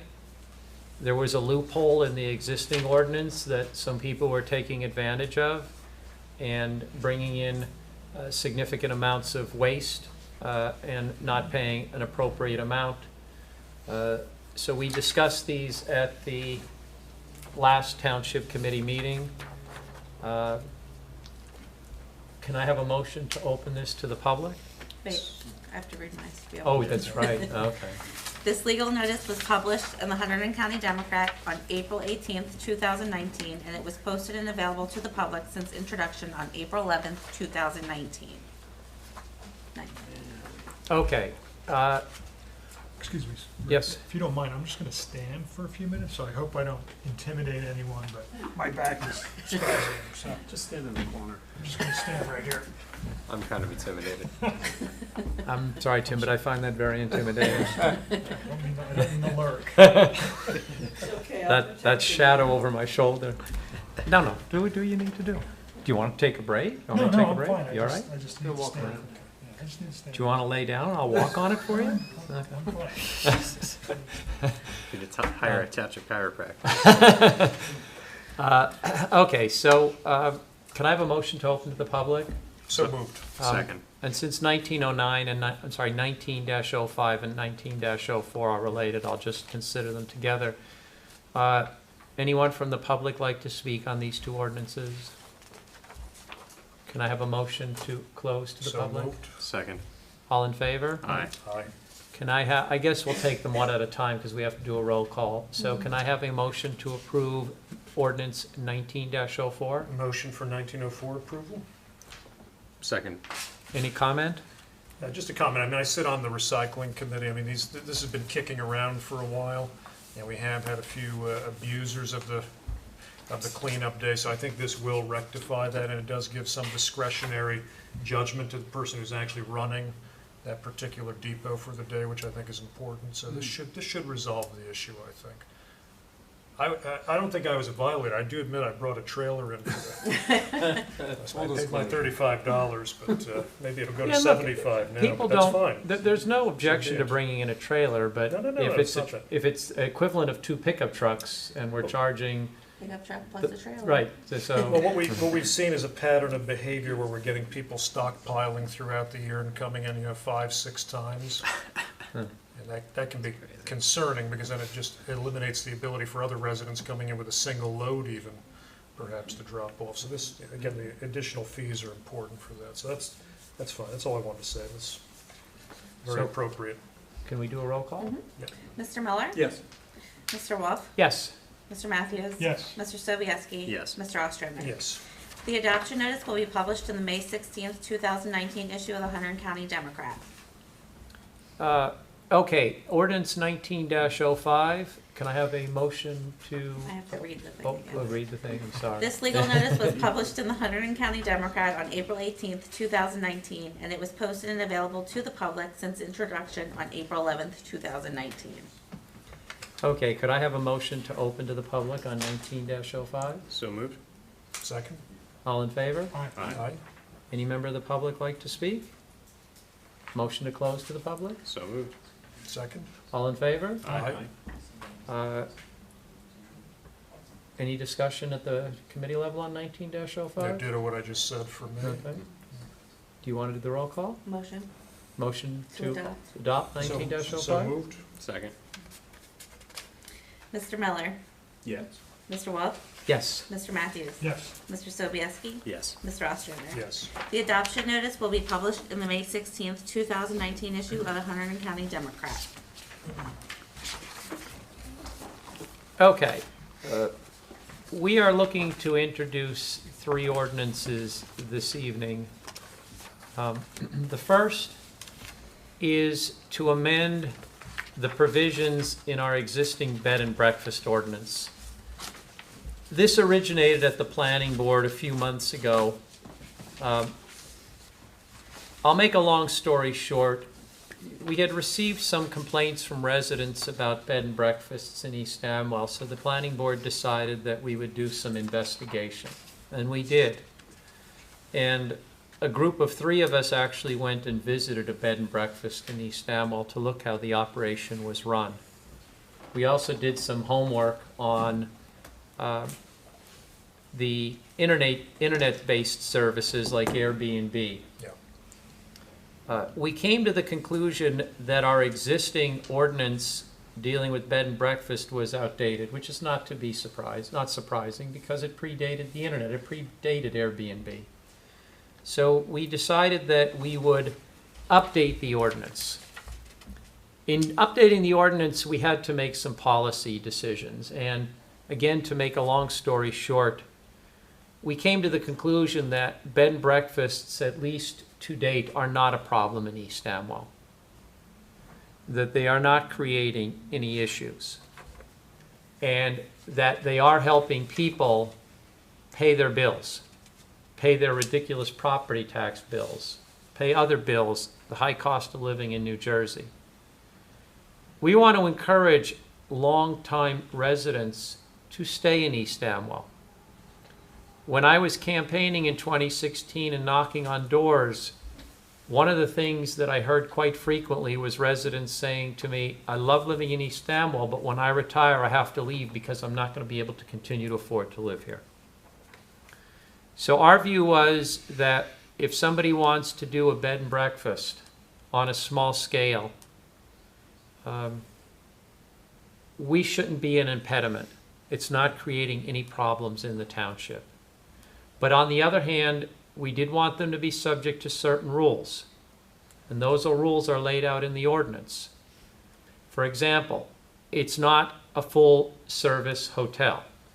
You're not getting meal service. The owner has to be there. There are certain other constraints imposed in the revised ordinance to ensure that this is really a small business for sort of overnight or short-term stay travelers or people who just want to come and spend a few days in East Amwell. But at least at this point, our goal was not to discourage our residents or make it difficult for them to have a bed and breakfast. They have to register. We are going to create a form. There will be no registration fee. We're not looking to tax them. And we will see how this works. If it turns out that bed and breakfasts do become a problem, then we'll have to revisit it. But right now we view this as a low impact way for long-term residents to have the ability to stay in their homes. The bed and breakfast we visited was remarkably well run. And we felt quite comfortable, posed no risk in East Amwell. And the person who was running it needed the additional income. So that sort of in a nutshell is what prompted this ordinance. Do you guys have any questions, comments? Some typos, which I can do separately. Okay. Content-wise, If there are I'm fine. typos, it's my fault. I They're can't blame minor, it's not anybody, but big. yeah, give me the typos, we'll clean them up. Yeah. Well, actually, they're Krista's fault. No, I'm blaming them I on didn't do Krista. It's okay. Not this time. But I think content-wise, it's okay. Yeah. Rick, the only question I have is the 90 days during a 120-day period, just 90 days seems like a lot. The Curious as to what kind of discussion went into that. It's interesting because a fair amount of discussion went into that. We didn't want these to in effect become illegal apartments. And we didn't want a short window of time. For example, 85 days in a 90-day period because you could in effect have an apartment. So we wanted enough of a window where somebody had to be gone that we were comfortable this wasn't going to be their principal residence. The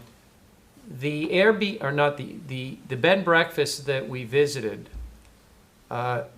she said to us that there were times where a particular foreign businesswoman would come here who worked for one of the drug companies and might stay for 45 or 60 days. Then she goes back, I think it was to Germany. We didn't find that problematic, and so we didn't want to have too short of a time period, but we wanted to make sure that these weren't becoming illegal apartments. So that's where we drew the line. Could you have drawn the line somewhere else? Absolutely.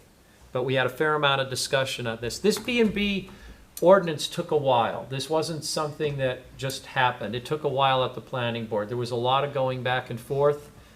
This is the product of a number of drafts that went back and forth. A lot of thought went into what's in here, but it was line drawing. A lot of it was line drawing. And could you have drawn the lines elsewhere? Yes, this is the decision where we made to draw the lines. What was the discussion around signage? Because it's not being permitted here, but the operations are doing a bed and breakfast. So what's the problem by having signage? You didn't want advertisement for that service? It has to be done discreetly through internet bookings or something? Was there discussion on signage, or was Yes. it just a carryover from before? Or? It wasn't a carryover. In fact, the prior bed and breakfast allowed a sign. Yeah. We deleted it from this. The notion being that this is supposed to be low impact. It's supposed to be, you know, so-and-so from out of town wants to stay at a particular residence. You don't need a sign. When so-and-so comes to East Amwell, they'll go to that residence. You don't need a sign advertising this. We're trying to keep it as low impact as possible, interfere with the neighbors as little as possible. We just didn't see any need for a facility like this to have a sign. That's why I don't know where the bread and breakfast is in town, obviously. 'Cause I And don't that's see a good. sign, right? Where is it? And that's good. I mean, but if you want to know, they're going to have to register, and Yeah. you could come in and look at the register and see who's registered as a bed and breakfast. But we did discuss signage, and the old ordinance did allow a sign. We decided we wanted to make this as low impact as possible, Like and normal houses. we took the sign. We took the sign out. One problem that Great if you that advertise on the presents, internet. Yeah. so Most it of them presents a have challenge. VWO. It presents a challenge. Some of the properties around here have signs. My neighbor, it's called Sourland Manor. Now, it's not a bed and breakfast. Yeah. But he's got a big sign out in front of his Sure. house. So if he chose to now be an Airbnb, would he have to remove that sign? No, because he's not advertising it as a B&B.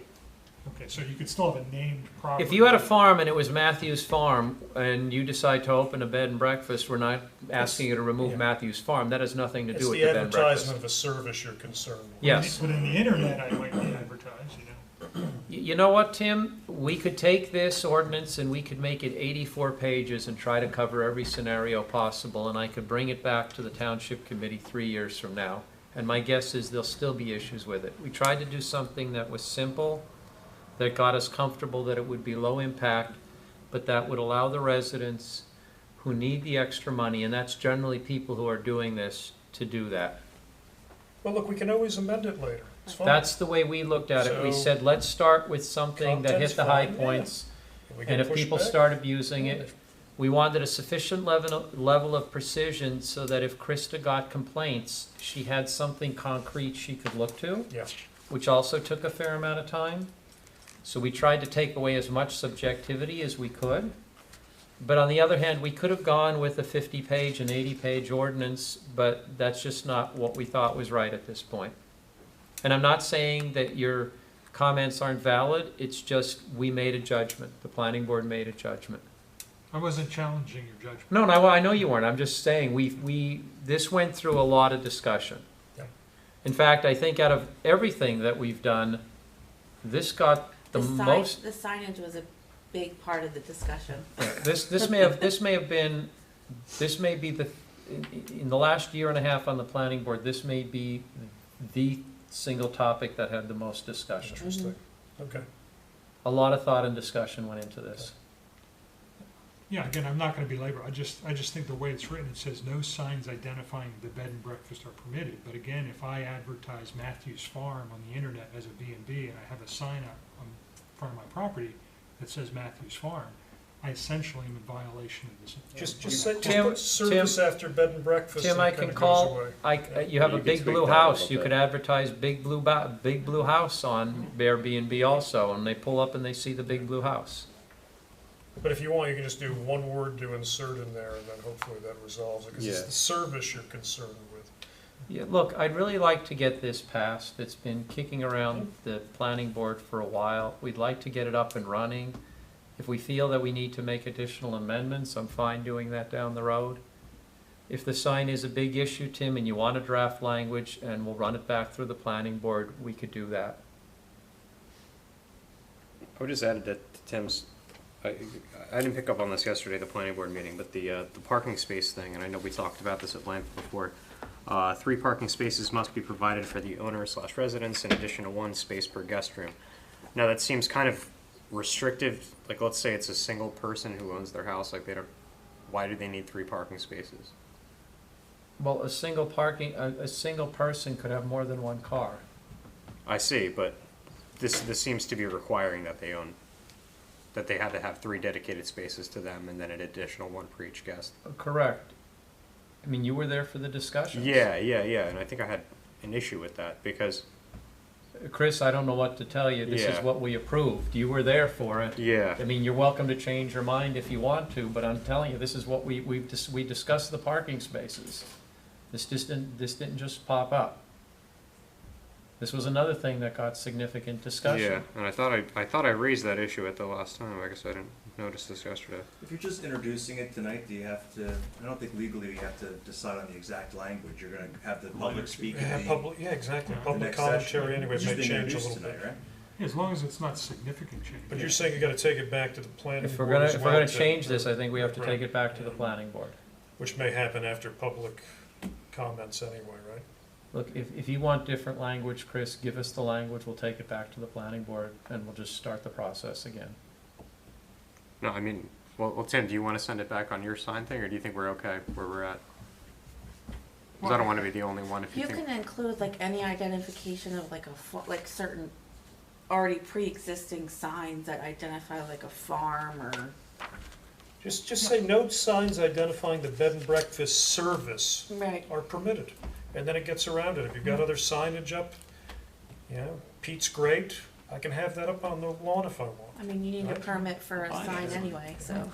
Or Pete Miller specifically. Identifying the establishment as a bed and breakfast. No signs identifying the establishment. Oh, I got two different comments. Yeah. The bed and breakfast service or the establishment as a bed and breakfast? Either way. I'm just thinking of You language. tell me, Rick, you're the legal expert, what do you Yeah. think? I would go with the establishment as a bed and breakfast. Thank you.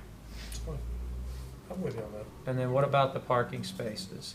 Well, what do you guys think? I don't interpret that to be a mandatory. I think that just seems to me to say, Well, no, it is a mandatory. The bed and breakfast has to have 3 spaces for the residents plus 1 for every guest room. So if the bed and breakfast has 3 guest rooms, then it has to have 6 parking spaces. And the reason for that is because we did not want people spilling out onto the street. So we wanted to make sure that there was going to be ample parking. And since most households have more than 1 car, Yeah. we wanted to make sure that there would be ample parking. We also wanted to make sure that the guests would not be parking in the driveway and impeding Yeah, no. ambulances and emergency vehicles. I remember that discussion. Right. I'm just worried about like a single, just a one person who has 1 car getting kind of wrapped up in that. I just don't know how So you they would just write have around it. 2 open spots. Yeah. yeah, but I mean, the way I read it, I could park on the front lawn. Look, you have to have They're at not least, designated spaces, right? you're talking about properties that have a reasonable amount of Yeah, Yeah. that's right. land. All right. They're not gonna have 1 parking space. Okay. Well, But if you wanna send it back, Chris, we'll that's send it fine. back. I'm not really familiar with bed and breakfast, to be honest with you. Well, look, I don't how think they I don't think the word identifying establishments as the bed and breakfasts necessitates it going back to the Doesn't seem planning board. material, right? So- It meets Yeah. your intent, I think. Right. Yeah. I think changing the parking spaces would. Yeah. Yeah. It's So- No, I mean, I'm fine with it if everyone else is okay with it. Okay. That's no should issue. it just say also off-street parking? Tim, whatever you want. No, I'm I'm just, getting tired. Whatever you want. Tell me what you want, I'll put it in.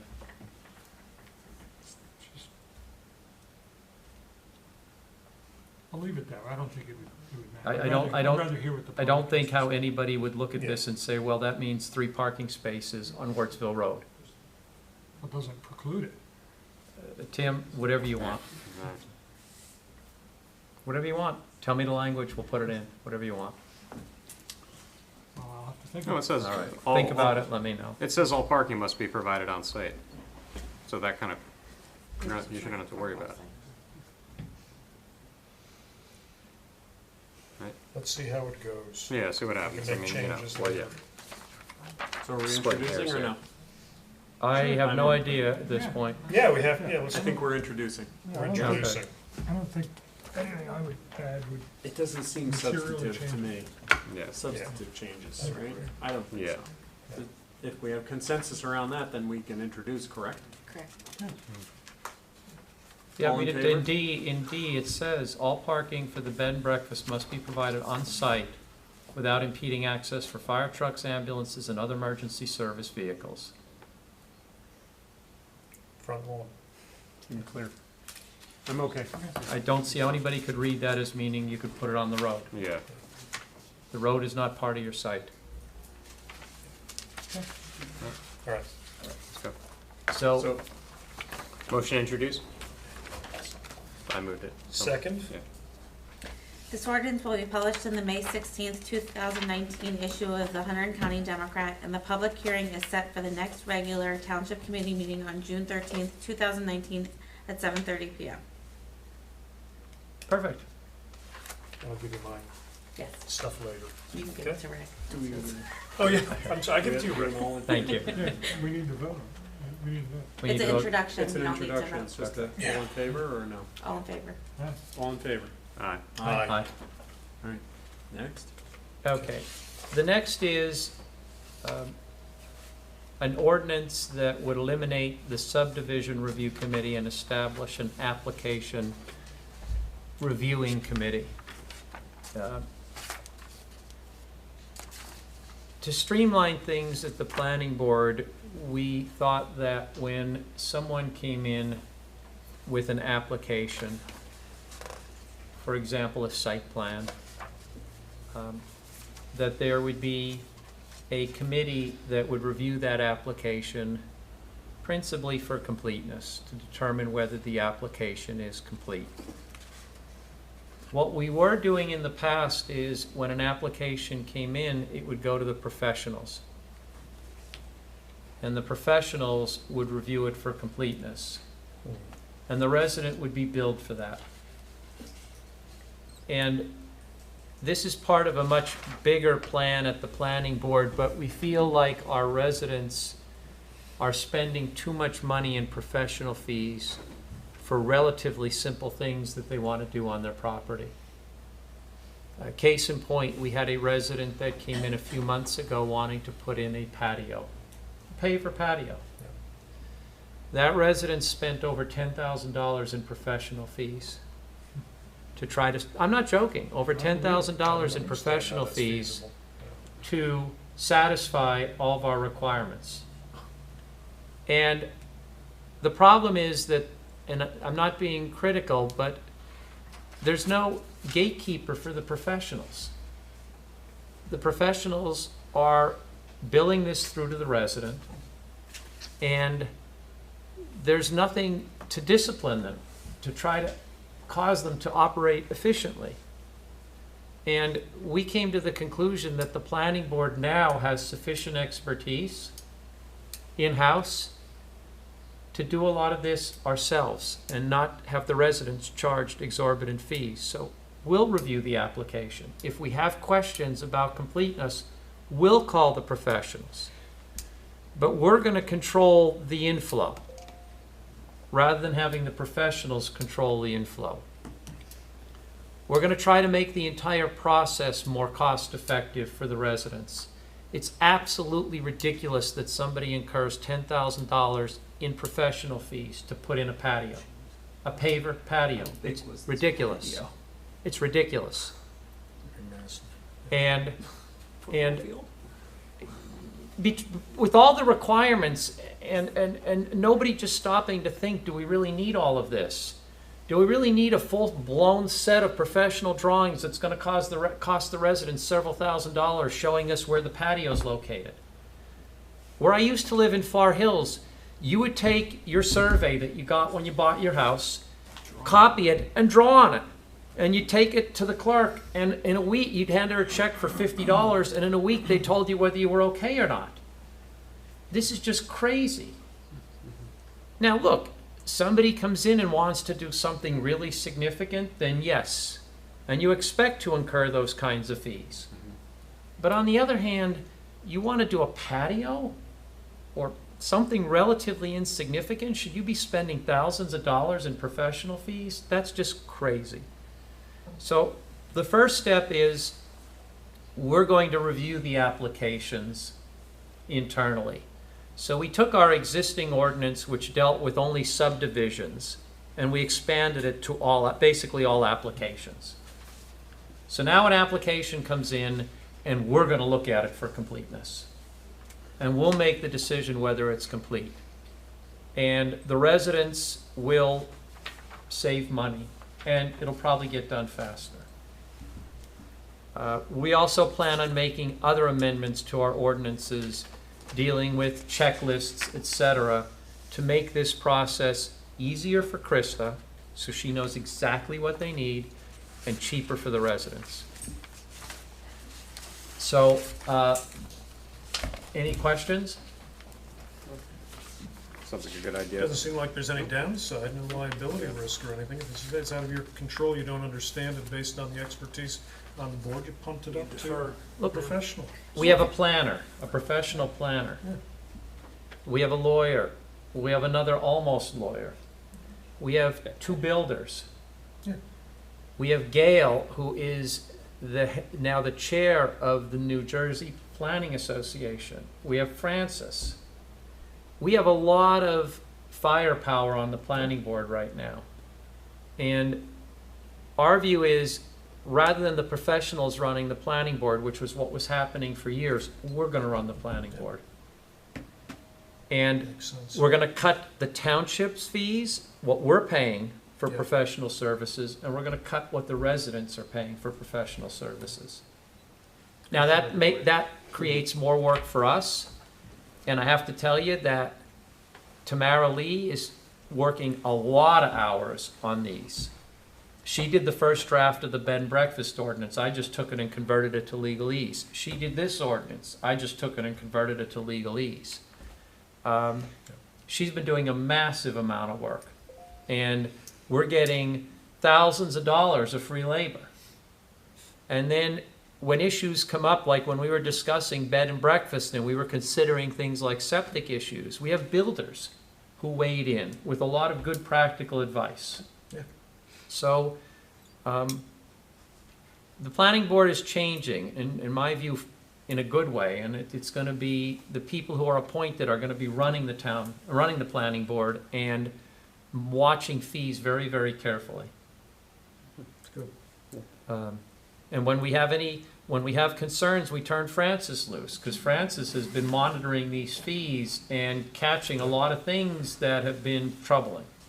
For So, years. so this is the first step of what will probably be several, but can I get a motion to introduce this? So moved. Second? Any questions? It's good. This ordinance will be published in the May 16th, 2019 issue of the Hunterdon County Democrat, and the public hearing is set for the next regular Township Committee meeting on June 13th, 2019 at 7:30 p.m. All in favor? Aye. Good. Okay. I saved the, Best for last. well, the one that may necessitate some discussion for last. This is ordinance 19-10.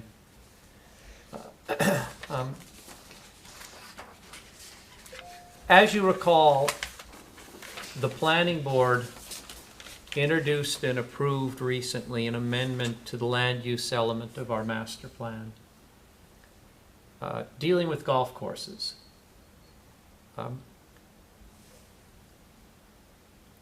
In 1999, the planning board and the township committee put in place an ordinance that permitted golf courses in the Amwell Valley Agricultural District. It was set up to accommodate what I would call a pure golf course. A golf course where you came to play golf. It would have a clubhouse, but a modestly sized clubhouse. It would not be a country club. It would not have swimming pools, tennis courts, overnight housing. It would not have a residential component. It was supposed to be a golf course for pure golfers. Over the years, for reasons that I can't figure out, the planning board and the township committee decided to expand upon that ordinance to allow tennis courts, swimming pools, 2 6,250-foot quote-unquote cottages for overnight housing. The planning board approved or actually waived limitations on the number of people that could be at the golf course, such that if the township committee acted on what was approved, you could have PGA tournaments at that golf course where by the owner's own statements, you could have 40, 50,000 people over a few-day period coming to that golf course. That did not make sense to a lot of us. We just couldn't get our arms around why, over the years, incrementally, the township decided to significantly expand the nature of a golf course in the Amwell Valley Agricultural District. So the planning board decided that we would review that golf ordinance from scratch, and we did. And we came to the conclusion that the type of golf course that is consistent with the master plan is a pure golf course, what was envisioned in the original ordinance.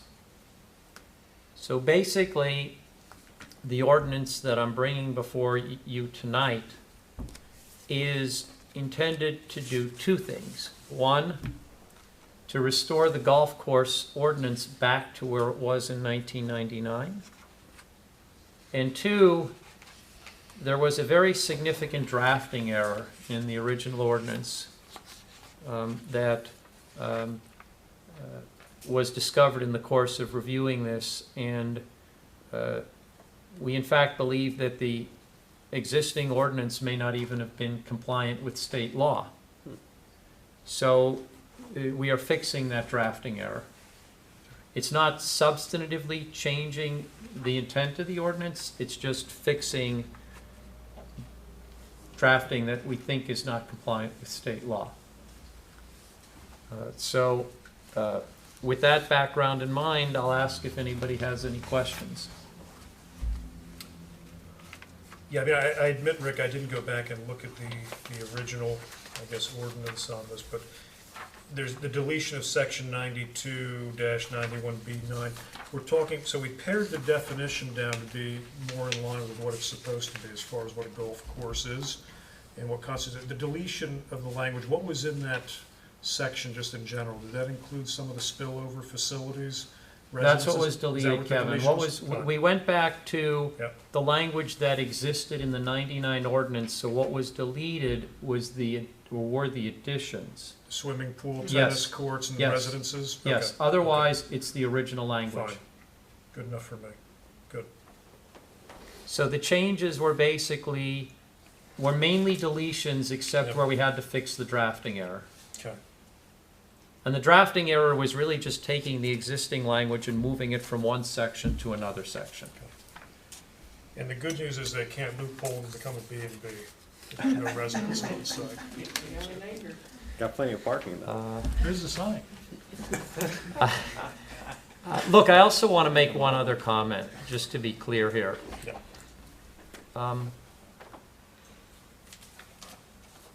This has nothing to do with the Helistop, other than it was the Helistop that caused me to go back at least and look at the history of this golf course. And it was going back and looking at the history of the golf course from 1999 through today that I came across all these amendments and started to scratch my head and ask why. And when I started asking people who were involved in the process, why, and I either got no answer or contradictory answers, and you go back through the minutes and there are no good answers as to why this happened. That's what really got me motivated on this amendment, but it has nothing to do with the Helistop. And this is not in retaliation of the Helistop, notwithstanding that Mr. Moore is trying to portray it that way. That is just simply not true. The comments that I made, the comments that Tim made at the hearing that we had for the public on the Helistop were directed at the Helistop. And I stand by those comments. I intend to continue to fight against that Helistop. I said that earlier tonight, and I mean that. I continue to fight against that. Mr. Moore professes to be a good neighbor. A good neighbor doesn't go against the will of the town. He came to the town twice for the Helistop and was told no. He knows the residents are against the helistop, and he is nonetheless going forward with it. That's not what a good neighbor does. But that is the helistop issue. And that has nothing to do with this ordinance. This ordinance is to take our golf course ordinance and make it consistent with our master plan, because the planning board, upon careful review of this, came to the conclusion that over the years, for some reason, we made changes that in our view today materially deviate from the master plan. But I want to make it very, very clear that this is nothing retaliatory.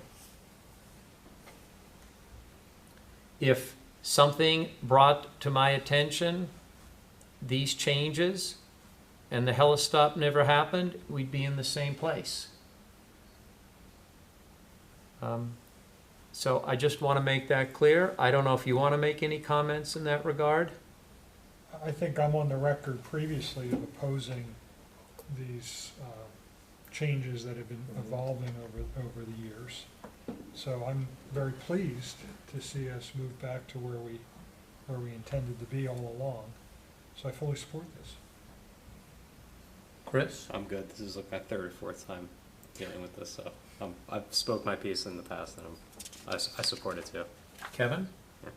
Yeah, I'm fine with it. I mean, it's in scope of what the initial intent of the property was to be. I agree. The intention or the approach of using the variance capability that we already have always seemed to me to be the appropriate path. Good point. And I know when it had come up in the past, Tim and I tried to, direct it in such a fashion, and we were overruled. So, I think this is an appropriate return. Good point. There's a vehicle there for Yeah, these changes. it's absolutely still a If a vehicle. homeowner, This doesn't change property owner anything. wants to do that, they can do it. Yeah, just have to come through the normal Yeah. process. Now,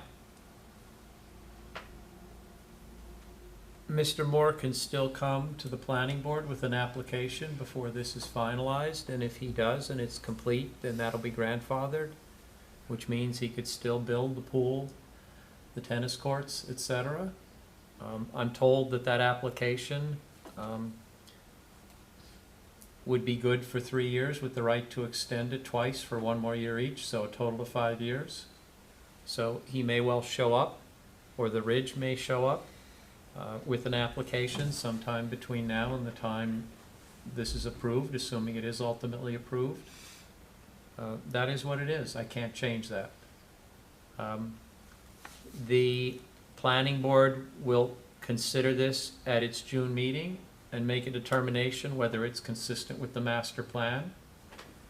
And then we will put this on the agenda for a future township committee meeting for our approval, or for a public hearing, and then to decide if we want to approve it. Well, we're going to introduce it So we're tonight, not. Correct. right? So then it'll be on the June meeting for adoption. Well, Because the well- planning board meeting happens prior to. we'll decide what meeting we're going to put it on for adoption. I can't tell you whether it'll be June or not. We'll see what happens at the planning board. So can I have a motion to introduce ordinance 19-10? So moved. Second. Any other discussion? So just so I'm clear, we're introducing it, Correct. but the planning board still has to do what? The planning board, the planning board cannot veto this. But what we have to do procedurally is we have to send this to the planning board, and the planning board will make a determination as to whether this is consistent with the master plan. I see, okay. If the planning board says yes, no issue. Right. If the planning board says no, we can still approve it. We'd have to explain why we're approving it when the planning board has determined that it's inconsistent with the master plan. But the way it was explained to me is that we can approve this. It's not as though the planning board can veto it. But if the planning board came back and said, we think this is inconsistent with the master plan, I don't think we'd want to move forward without having a much more detailed discussion. I was just getting it seemed to me like things were a little bit out of order. This is the way the state, this Yeah, is, well, those rules I didn't write. This is the I process. withdraw my question. This is the process. We could have actually started the process at the planning board introducing this, but we talked to council and this seemed to be the best way to do it. So it will come to us tonight for introduction. It'll go to the planning board in June and they'll make a determination as to whether it's consistent with the master plan. If they say yes, good. If they say no, then my guess is we're gonna wanna revisit this, because I don't think we're gonna wanna approve something like this if the planning board tells us it's inconsistent with the master plan. I just have a procedural question. Don't we normally, when we publish, we announce the date of the public hearing?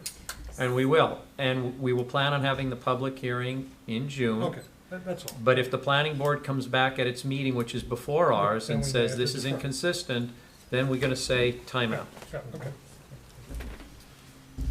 This ordinance will be published in the May 16th, 2019 issue of the Hunterdon County Democrat, and the public hearing is set for the next regular township committee meeting on June 13th, 2019 at 7:30. Could I have, wait, I already have the motion, so I just need now, Which is all in favor. all in favor? Aye. All right.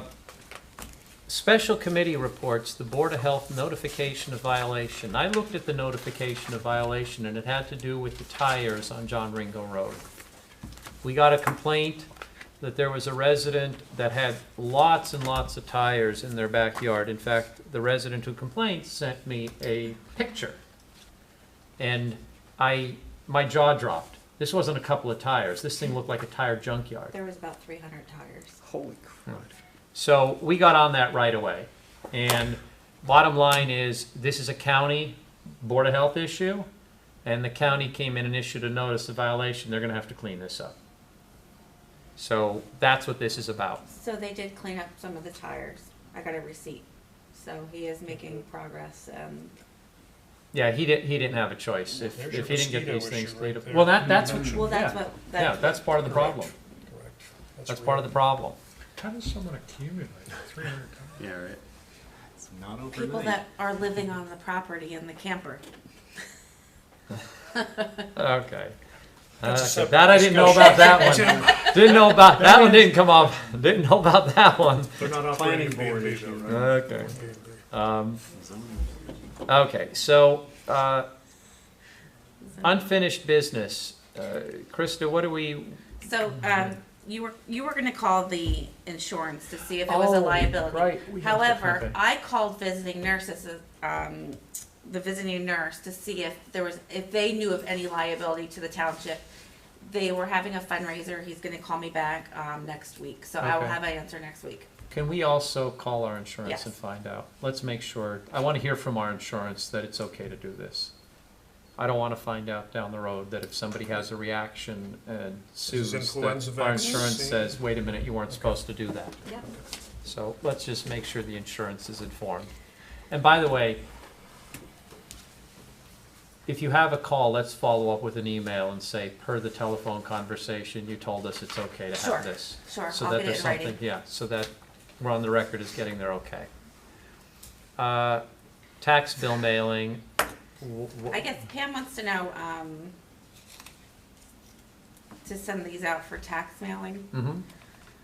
I think it's the recycling, or it's gonna do an e-card now, but if we could put that on the back of this mailing, and then put information about the township website, Yeah. so it would do half a page, and then this would go out in the tax mailing. Yeah, let's get the website Okay. information. We want people to So start if you going to guys the are okay, website. this is what's gonna go out with Yeah, the use real e-card estate. Yeah, and the township that seems website like a lot less than last year. information, so, It is. Yeah, We're getting rid of that's everything except what we have to send out. yeah, less. Yeah, bring the cost down, but, Yep. Yeah. good, good. so is that good? Well, I don't Yeah, know. yeah, yeah, great. Stamps has gone Front up so and back. much. I know, and they just keep going up. Yeah, probably still. Okay, new business. Wait a minute, good enough. What about the Well, we need to touch on summer playground? Summer is playground. on there? Don't need done. Where? Yell it out. It's item C. Oh, I don't have a C on mine. I must have printed out the Oh, old No, one. it's the Okay. addendum. You have the It's one the- without it. Oh, the addendum, I didn't. Yeah. It's the special, not when you're Ah. older. Ah.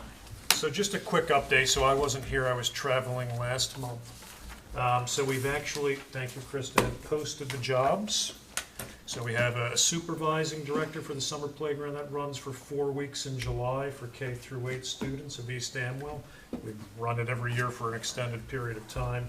Although I do note that the attendance was down last year to the mid-40s, as I recall, which was pretty significant. So again, we posted for a supervising director and then multiple positions on the director level. I think we've gotten 5 or 6 applicants, which quite frankly will cover us. Most of those are repeat, participants from last year, which is good. So they're people that already have experience.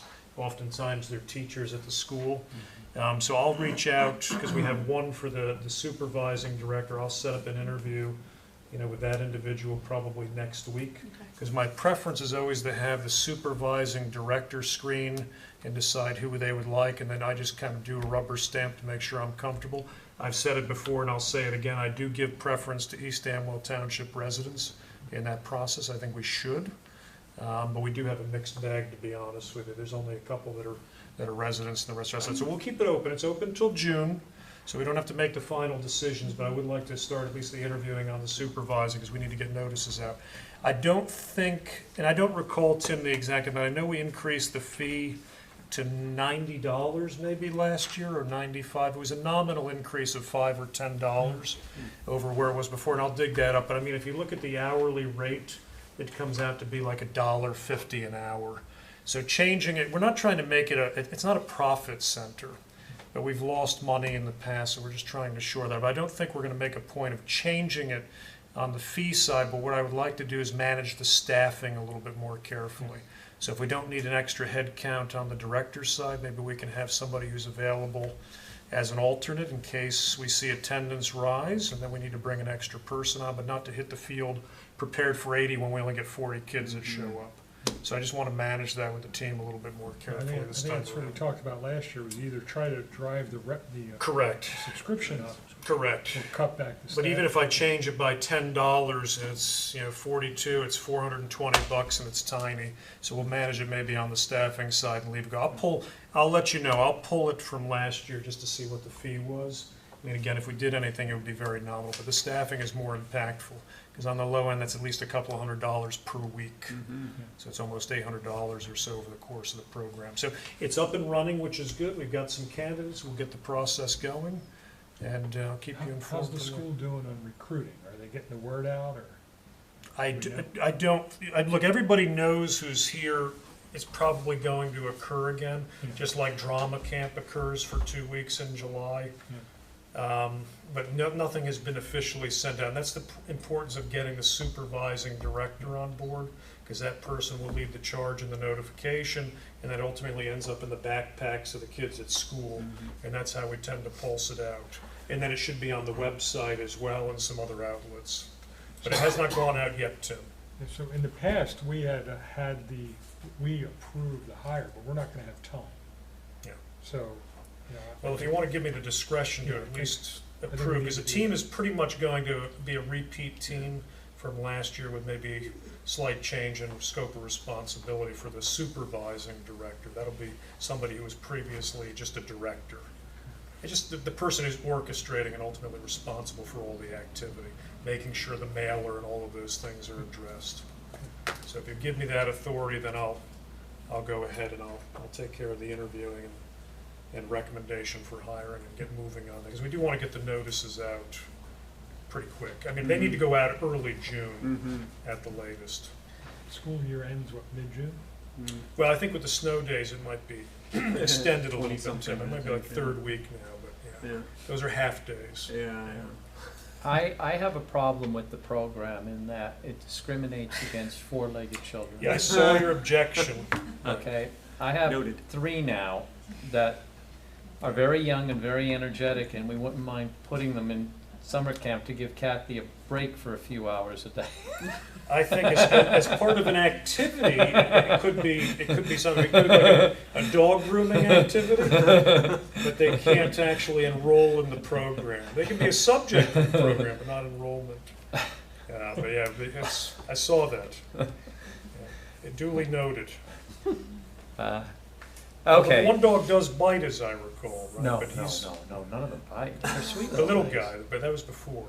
They're sweet little Do you things. have like a flyer or something that, or is that what the director's gonna? The director will do one, it'll look very much, they'll use the template of what we used last year, and that'll be basically shared at school, it'll be up here, you'll have I'll one put it on the on the website, board, okay. and then it'll be electronically on the website, correct?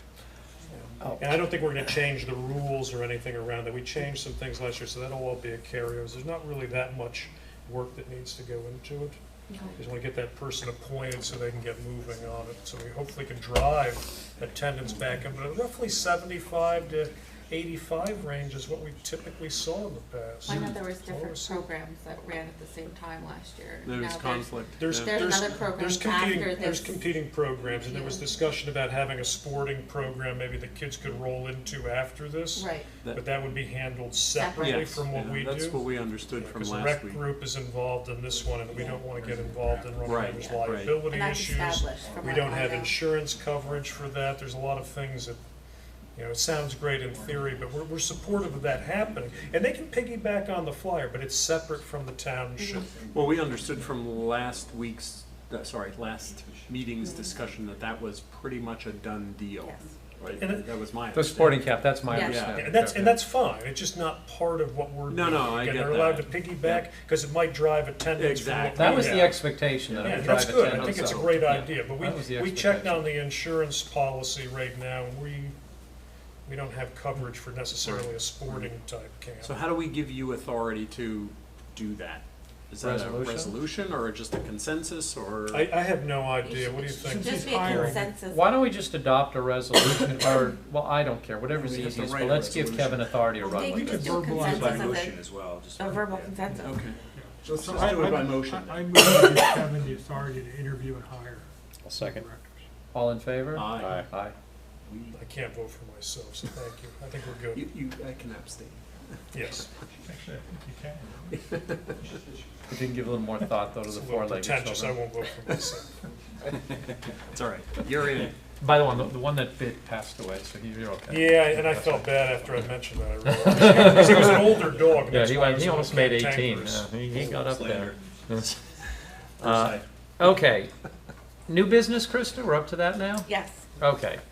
Speaking of not wanting to vote for yourself, look, I'm gonna plead ignorance on this one. I was appointed they asked me to serve as fund commissioner. What's a fun?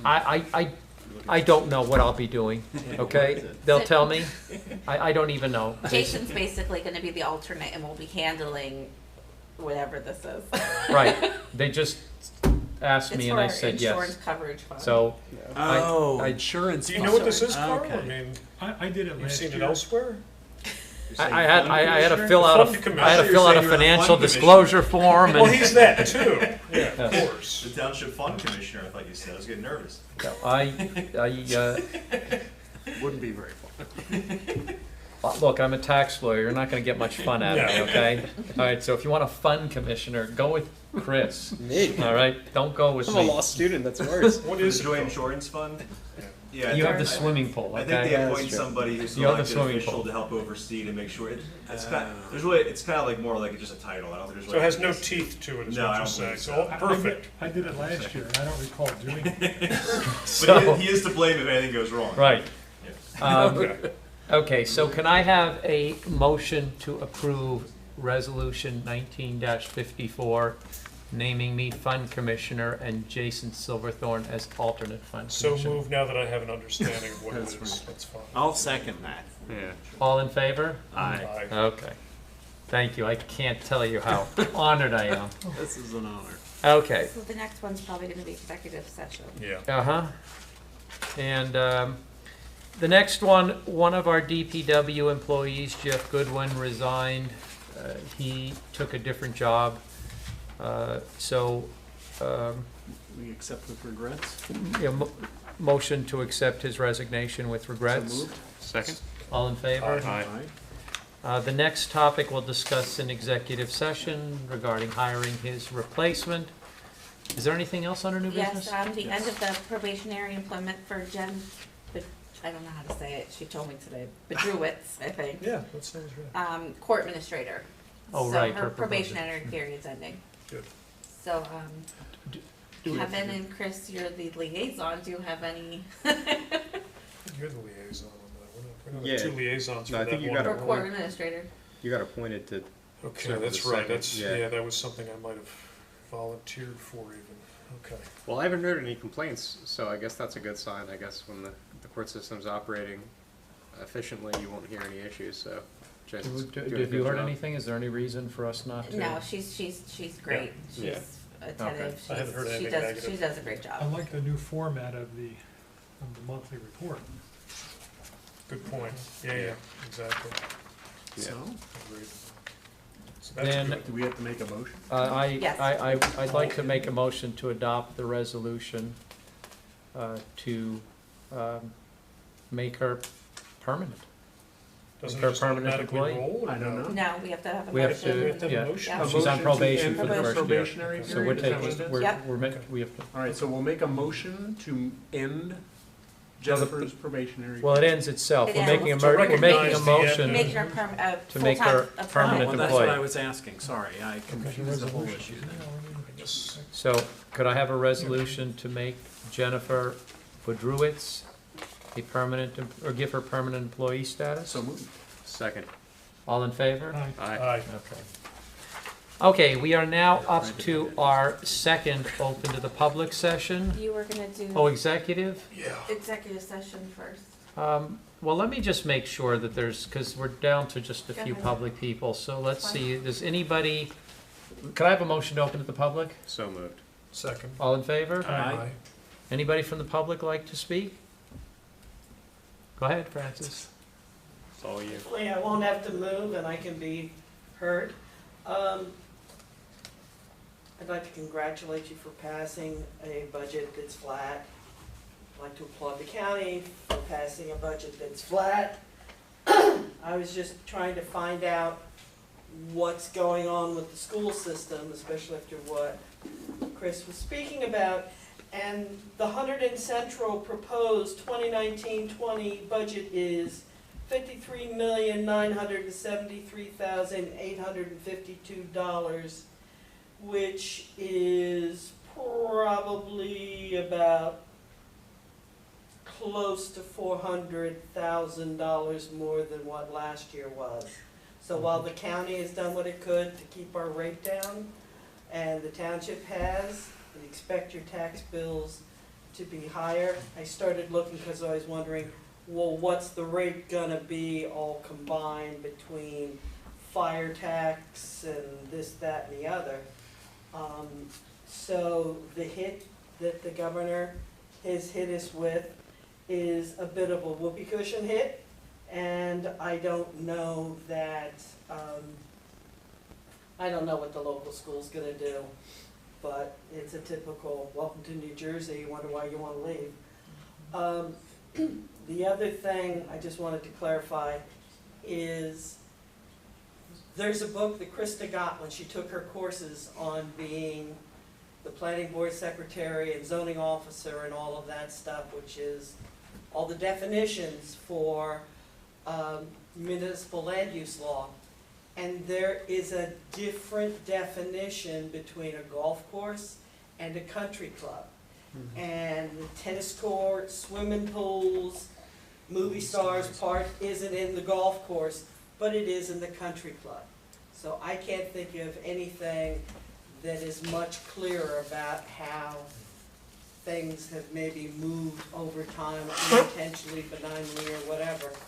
But, you know, it seems like it's a good kind of thing. And thank you for a quiet and sane meeting. I don't know if time limits had anything to do with it, but we might also be here another 50 minutes. So I'll be brief and I'll sit down and thank you. Thank you, Thank you, Francis. Anybody else from the public want to speak? Apparently not, list is left. Move. Kath, no, wait. Kath, you want to get up and talk about the four-legged children? I move. we Give me close some, the give me public. some backup here with Kevin. Somebody Alright. second. I'll second. I'll second. All in favor? Aye. Okay.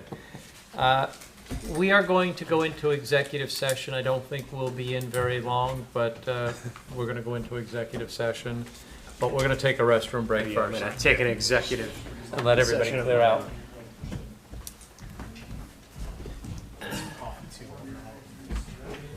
Stiff.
Public comment, and it's still. Partners at Freed 11. Frank are entitled to what they call partner pens, which are higher quality This pens. is a $500,000 pen. This is what I use. No straws. I'm gonna tell you the story behind this pen someday. $500,000. Oh, Rick will appreciate the story. Not tonight, though, Rick. But I'm curious to know how you have a $500,000 pen. I'll come over and see the Chihuahuas, because So you you're gonna got have new to drive ones. on municipal roads. You got new ones. Then you're gonna have to concede that you got something. Hey, I got news Hold for on, I'll you. pull it up. I didn't. Pull it up. I pay for those, too. What is he pulling up? The feed, just to make sure we're online. Oh, easy. Bringing this laptop was a good idea, except for when it gets soaked. Wonder why it's not working as Yeah. effectively as it used to. Yeah. Strange coincidence, right? Try the net, Gary. Then you're gonna have to concede that you got something. Okay, we're on. I got news for you. I'll pull it up. I didn't. I pay for those, too. Very meta to me. All right, are we back in session? We're online. Yes. Okay. Where were we here? Okay, we're out of executive session, so we need some resolutions, correct, Krista? Yes, so it's a resolution to hire Catherine Adamo for the violations clerk position. Okay, could I have a resolution to hire So Catherine? moved. So a motion. Second. You need a motion, not a resolution. I'm sorry, move I moved the to hire resolution. her? Yeah. All in favor? No, someone second. Second. Chris is He the did. automatic second. Yeah, like, All in favor? okay, the number two. He hears The my voice resolution before in you the do. Okay. Sound doesn't travel that fast, come on. Could I have a motion to hire, the name please? Kevin Borelli. Kevin Borelli. So moved. Second. All in favor? Aye. Aye. Do I need a motion for the 2150, Krista? That should be, that's not part of this, is it? No, Okay, perfect. Okay. On to administrative reports. Anybody have any questions about the administrative reports? Anything I need to deal with, Krista? No, we just need a motion to move the bills of the evening. Okay. So moved. Did you review them, Tim? the bills of the evening, I didn't see them. You always review the bills of the evening. I didn't see them. But there was nothing extraordinary, Mark, because Margaret usually would comment on that on the front end. That's supposed to be her area. Anything I need to? We had asked her to bring. Yeah, this is supposed to be very standard practice now for I her. gotta go get them, but they're in the office. And she's done it in the past if there was an issue. All right, can I have a motion? I to- did make a motion. I'll second. All in favor? Aye. Any questions on correspondence? Nope. No. Nothing to do. Could I have a motion to adjourn? So moved. Second. All in favor? Aye. We're done. Right. Wait. Now we're done. Now it's official. Okay, we need to sign checks, right? Yeah, let me go get